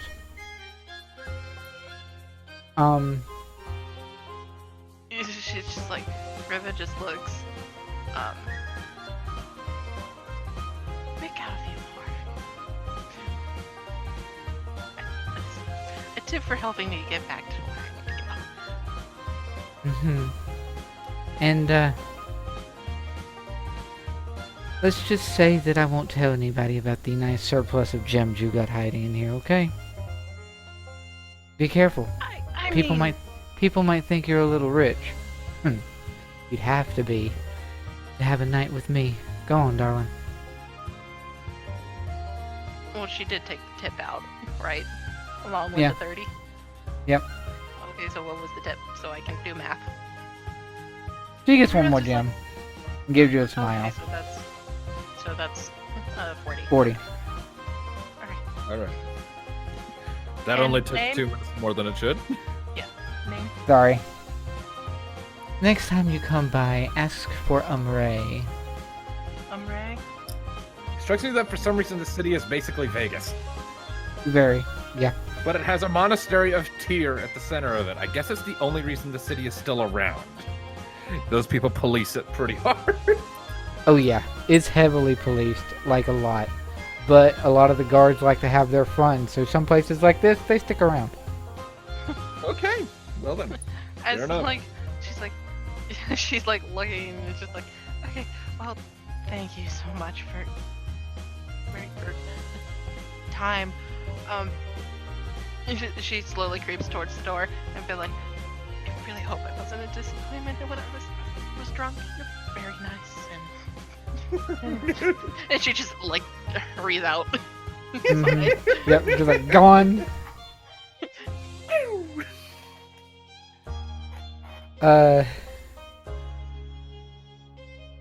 And are we just all like standing right outside when she comes out? You're heading up the street as she makes her way outside. she's like focused and she's heading towards the thing. She's just like, okay. Look at the Discord chat, Sam. Ah! What? You kind of cut out there, Darwin, for me. Riven is red. He had me look in the Discord. I'm not saying anything in Discord. No, and privately to me. Oh, okay. Alright. And Riven's just red. Young is just smiling as she sees you come up and you're very red and she's Riven does not notice them at all. She's like, just hurry back. Just hurry back. Oak sort of looks to Young and goes, Young? What? She wanted to have an adventure. I gave her, well, she found one, I should say. Riven! Locke kind of waves. I don't know, am I like heading straight into the line with them? Like I would run into him? In theory, yeah.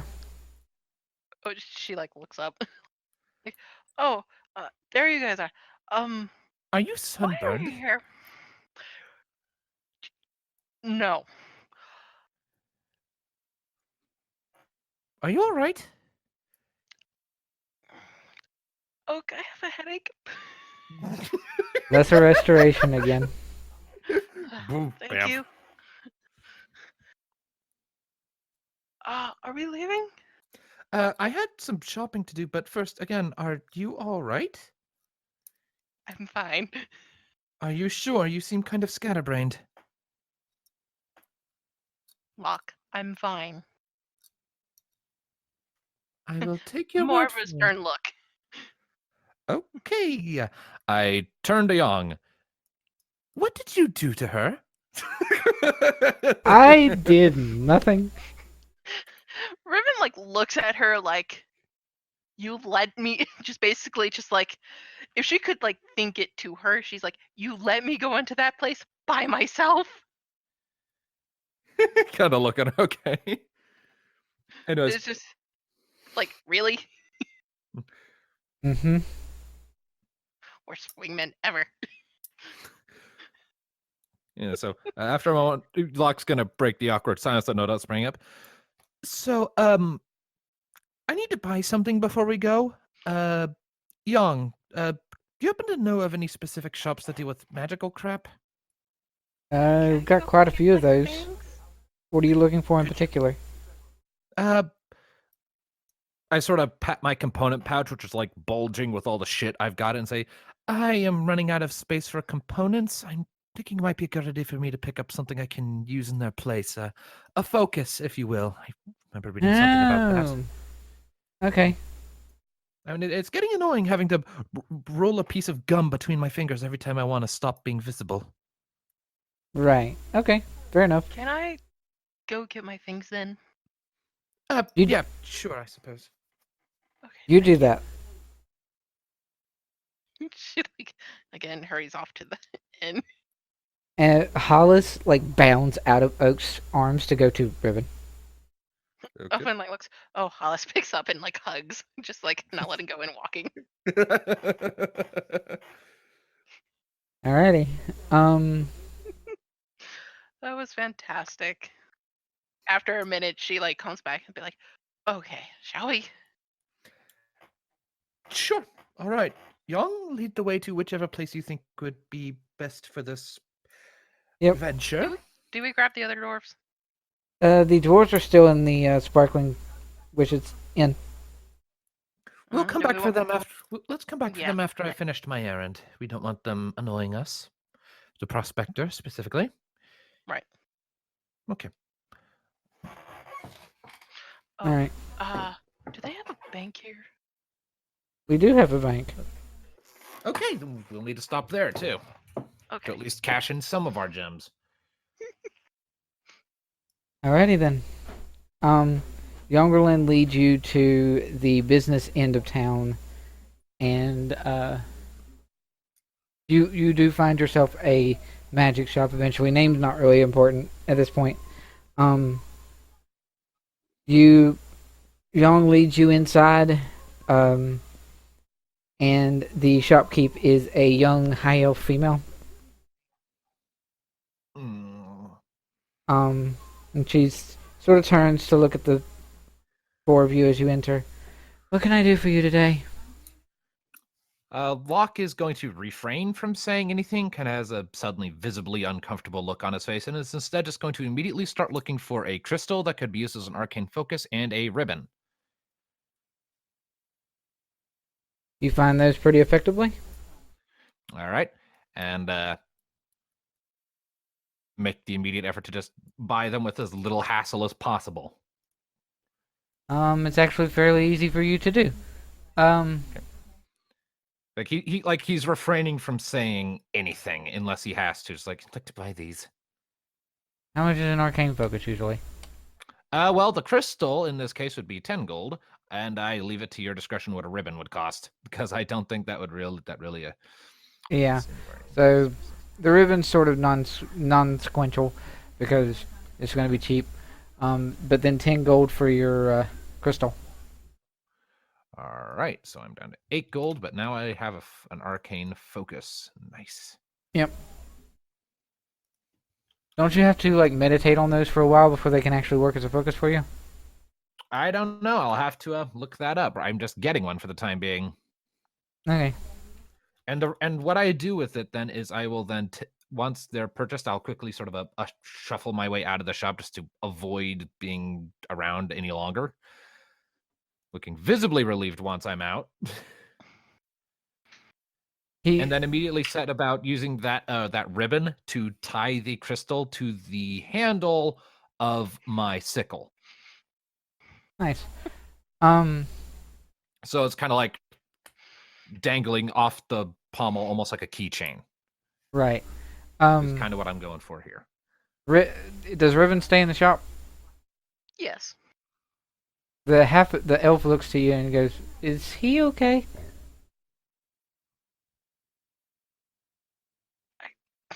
She just like shakes her head and like shrugs, like I don't know. Oh well. I see all sorts of weird types anyway. Carry on. Is Oak in here?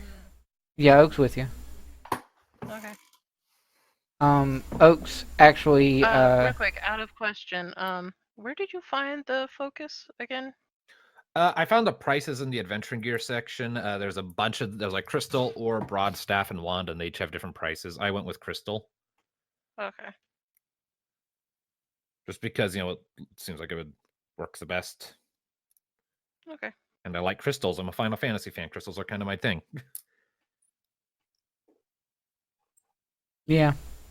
Cool. All right. Arcane focus is crystal or broad staff. Yeah, okay. Alright. So does Riven look for anything in particular? Wait, did you say Oak was in there? Yeah, Oak is actually just sort of browsing the shop. He doesn't seem to be searching for anything in particular. He's just browsing the shop. Oh, because she's gonna ask him like, what did Locke buy? Seems to be an arcane focus, similar to. He sort of holds up his holy symbol that he's been using for all of his magic, and he goes, similar to this, but for magey types like Locke. Okay. I mean, I'm sure one might help you as well. You seem to innately use magic without realizing you are, but Yes, maybe. the elven shopkeep sort of speaks up and goes, "What sort of magic? There's only so many kinds of magic one can use and not realize you're doing it. So, you perhaps druid, ranger, maybe? Maybe.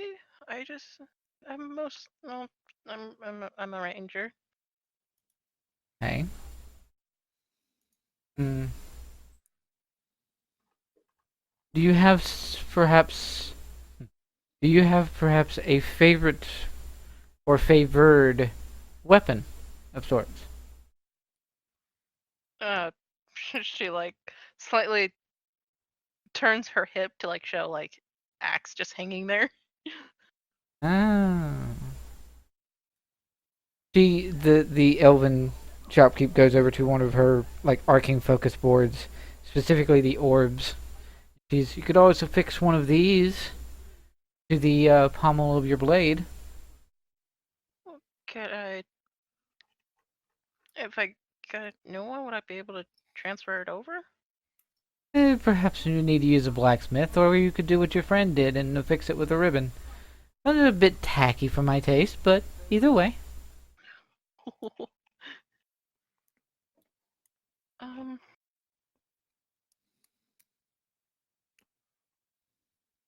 Hmm. Sorry, Up to you. Scrolling for something. I'm scrolling for something real quick. Mm-hmm. She's just like, is there anything that's like, a little bit more naturey than and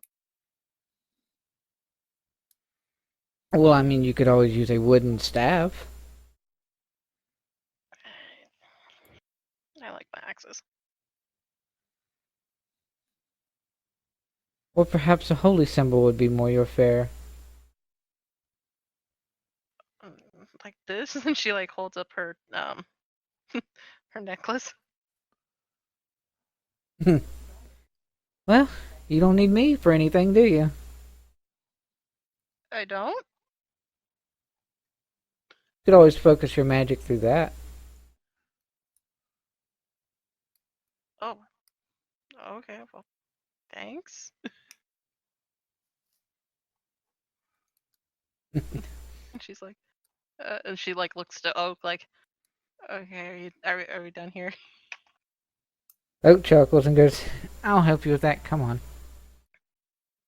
Okay. And you head back outside, and you find Locke. With Locke, yes. Awkwardly outside, I'm assuming? Yep, that's where like he's just finishing up tying the crystal to the room, because like he left as soon as they were paid for. He Right. just stepped outside to wait for the others, and like you're come here, just. You ready to go? Are you okay, Locke? Fine. Puts away his sickle. Bank's next, right? It's worth noting, Yong was actually still outside herself. She didn't go into the shop. Okay. But anyway. She was keeping Locke company when he came back outside because he never went in. Right. Okay. Okay. To the bank? To the bank. To the bank. Money. Alrighty. She How much? heads you up a So little how ways. much do we want? So how much of our gems do we want to try and convert into actual coinage? Because we don't want to do all of it. That's risky. I'm gonna hold on to my ruby still being a ruby. So just the bag of gems that I have, I'm going to transfer over All into platinum. All right. So is that okay, Darren? How Just much straight platinum is transfer that? or- Well, it would be 96 platinum because 1 platinum equals 10 gold. 96 platinum. Okay. Yeah, might as well do the same thing. Just get myself 100 plat. Okay. Give me just a moment. And Locke is like going to keep a very close eye on them just to make sure they don't try any funny business with the amounts. Roll me perception. Perception. That's a 10.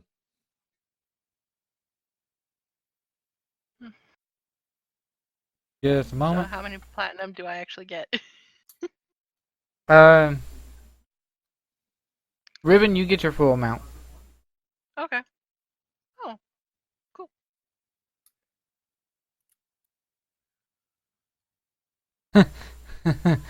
Okay. So the person that's working the like bank teller is a yeah, why not? It's a gnome, sort of older middle-aged gnome male, and he starts to see when Riven pays for hers. Riven does hers first, and then Locke comes in with his, and when this gnome starts to see that this party seems to have quite a bit of gems on them, like all at once, he starts to try to palm a few plat that's not going to be going to Locke, but then sees Locke's eyeing him and goes ahead and gives Locke the full amount. Okay, good. If he tried to get away with it, I would have awakened-minded him and suddenly like a demonic voice is like, you don't want to do that. But all right, full 100 plat. Nice. I'll work out the specific, because I haven't been keeping a full tally on their actual character sheets for Yongerlin and Oak. I'll figure that out, but they are going to be getting plat as well. Needless to say, you guys are going to be getting some interesting looks considering the amount of gems you just went through. Actually no. Young, knowing better, is going to do half of hers. She's not going to showcase all of her gems. All right. And Oak is also going to go half, just to keep it from being fully apparent that you guys are super rich. But anyway, yeah. All right. So let's go get the dwarves and get out of town, shall we? Yes. Okay. So away. Away we go. You return back to the Sparkling Wishes Inn. You find the two dwarves as you come back up to your rooms. You find the two dwarves speaking to another pair of dwarves that you guys immediately recognize as the two dwarves that were in the group that was doing the stomp thing earlier. Oh. Hey. Time to go. Oh, right. Bye. And they sort of wave off. Gilric actually gives a soft, like, not a full-on, but a sort of shoulder hug to one of the dwarves from the band. It's like a bro hug sort of thing. Okay. And then You guys move on. To the next Yeah. town. To the north gate to move on to Karikeul. Yep, Which I'm pretty sure I also did the map for that one, didn't I? you did. And you're Yeah. heading out through the north post of town.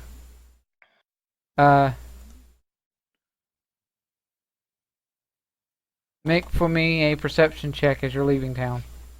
We've totally been followed. Oh no. 13. 24. Almost a natural. Almost, yeah. Nothing can hide from me. I'm going to roll for Oak. Except a 25. Good point. Okay. So as you guys are making your way up out of town, Riven and Oak. What's Young's? I think Young's is a 2 for perception or some crap. You see it? No! Okay. So everyone but Locke. You do see a shadow that sort of is tracing the edge of the road and sort of like casing to follow you guys. They're not going anywhere anytime close, and they think they're not seen, but they are there. Just has like rests a hand like loosely on top of her axis, and she like looks at Locke. Not Locke, Oak. I see him. Mhm. Then she looks at Young. Hmm? Being followed. Sleep with one eye open in camp. They engage, we'll engage back, says Oak. All right. They keep following for too long. We'll see what's going on. All right. All this is said out loud, and Locke, you're there to hear that, and you haven't seen a thing. What are you talking about? We're being followed now. Hush and keep going. Okay. You continue making your way up the road. Mhm. Yep. Out into the world yonder again. Mm-hmm. Yay! It's pretty straight. So from Raideil, it'll probably be about 3 in-game days. Yeah. Roughly. Roughly roundabouts. He's gonna case you guys for a while.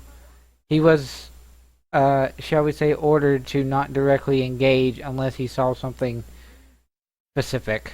So, And she's I know during one of Riven's like first night watch, she's sitting there. She's actually cleaning her blades and sharpening them. mhm. Smart. For the heck of it, roll intimidation. Because you're doing it with that intent, so you know he's there. 20. Yeah, okay. That might just help you to keep him from coming towards you so fast. Yes, good. Alright. And we make our way to Karikeul. Hooray! Yay! Yay. Um. Da-da-da. Kind of surprised. I'm kind of surprised no one's trying to stop me in the middle and like try to talk to me on the way. About what? I want to ask you, like, what happened? Like, yeah, I'm kind of surprised no one's poking him about what his deal was with the magic shop. I mean, most people know it other than Yong. I mean, he has not openly stated before that he has a problem with high elves. Yeah. This is like he's only shown visible discomfort when interacting with them in the past. He's never openly stated that he has an active problem with them. Well, then again, this whole group is very much the type that understands that people have their secrets, so. Fair enough. It's only one if we want to share. Yeah. And Oak, actually, as you're making your way to Karikeul, and it's sort of been determined that the person following you is keeping a distance, and giving you a chance to sort of mull over it yourself, Oak has spoke about a little bit with you of you know it's entirely up to you if you want to speak about it, but as those issues may be stemming from your past and your family, we're not going to pry. So we're here to listen if you're willing to say. First thing Riven is going to do when she gets in. I mean, not Yuki. Karikeul. Ricky, whatever. Your what? Karikeul. Karikeul. Yeah, get in here is go replenish her rations. Oh yeah, shit. We've probably been blowing through those on this trip, haven't we? Yeah. So how many did? You've been So through what time quite do a you bit think? of them. I am out of rations at the end of this. The 3 days it took us to get to Raideil, yeah, I ran and then yeah, okay, I am completely out of rations. So yeah, I'm gonna go restock on rations too. Yeah, so we go to the market. Yep, This is which is my pretty favorite. easy to find. It's right in the center of town. Yeah, so okay, Alright. we wander in. All right. You can move. You should be able to move tokens now. Let me guess. Investigation to try to find Mm-hmm. Investigation. I am going to go ahead and buy 14 days worth of rations when we find a stall. 13. Roll investigation And to find a stall. Isn't that what Riven was just doing? Well, yeah. I mean, anyway. So I guess as a group we find the stall that sells rations and we buy 14 Yeah. days each. Not hard. So that'll be about 7 gold, I think. Yeah, roughly. Okay. All right. So I am down to 1 gold piece and 100 platinum. I'm still loaded. All right. So, with that in mind, you're sort of meandering through your shop to pick up your rations. The person that's like running the general store, general stall sort of area, seems to be a older human female, about Julia's age, pretty close. Mm-hmm. And she gives you a smile, hands off the rations, and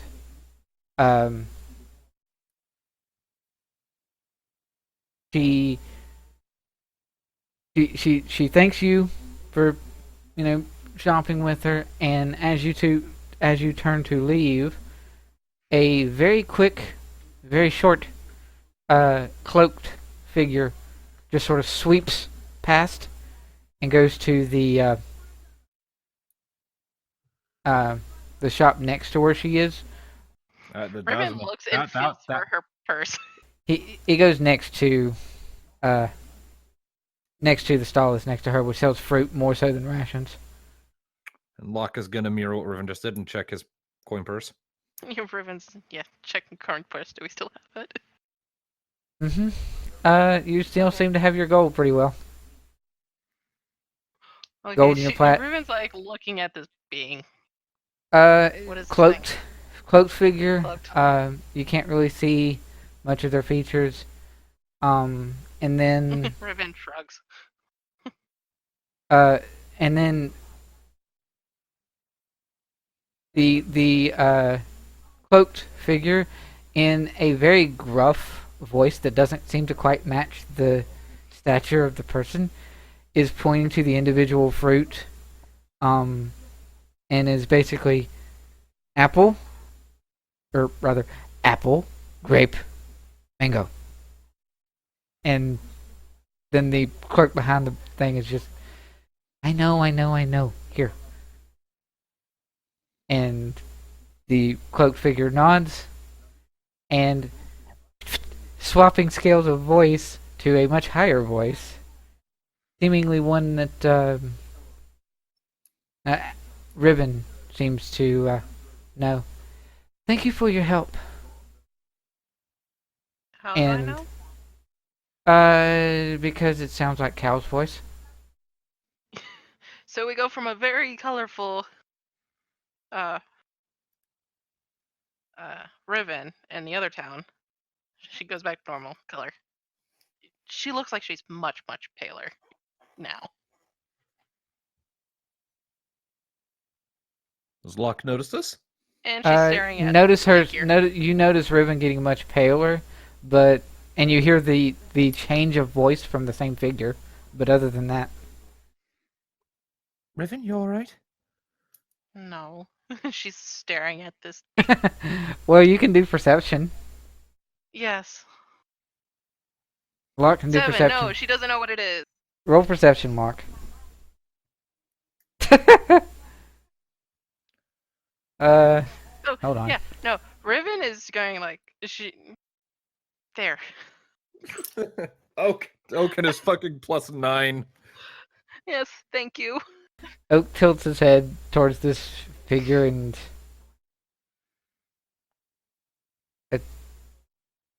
that's a Kenku. Riven, are you okay? No, I am not okay. And the little Kenku bird person goes off towards the north this way. Woo! Riven follows, Okay. like quickly following. Yeah. So they just pass off the money that we're owed to Oak, and I'll go to follow Riven, Oh yeah. trusting Oak to handle negotiations for us and make sure we're paid the due amount. Mm-hmm. Yep. Yeah. Sure. Time for me to be that DM. That's where I'm gonna end it.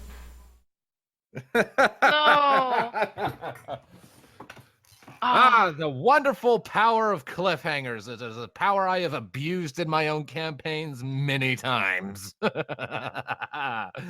It's so much fun.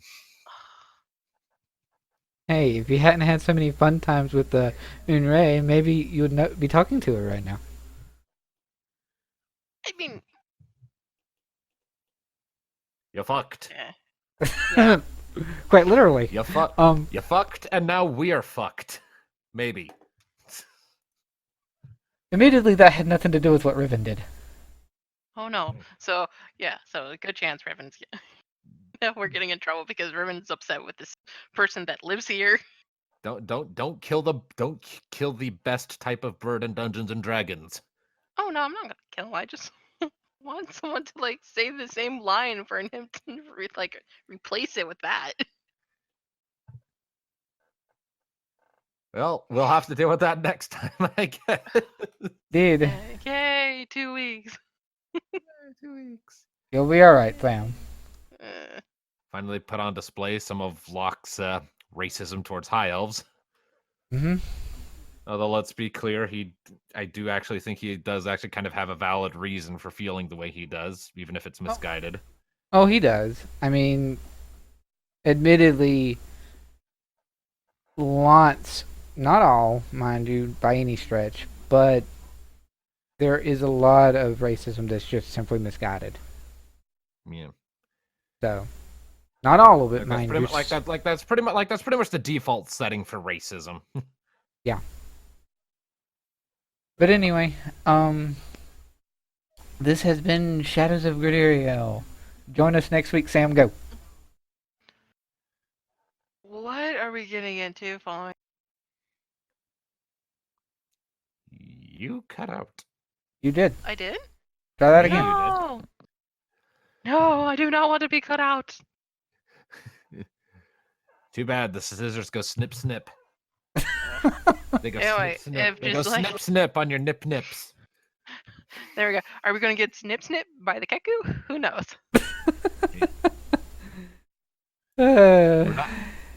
I get the feeling we're not in Curie anymore. No. No, this is a very different Kenku. I can tell yes. it's not. I can tell it hasn't made me go aww yet. I know. It's just that Riven just wants his Keku to like, hey. This kind of upsets me, and I know we never met before, but do you Please think you stop. could do this? At least when I'm around. It's like No, just I like know I don't know you, and we just like literally just met. But please stop.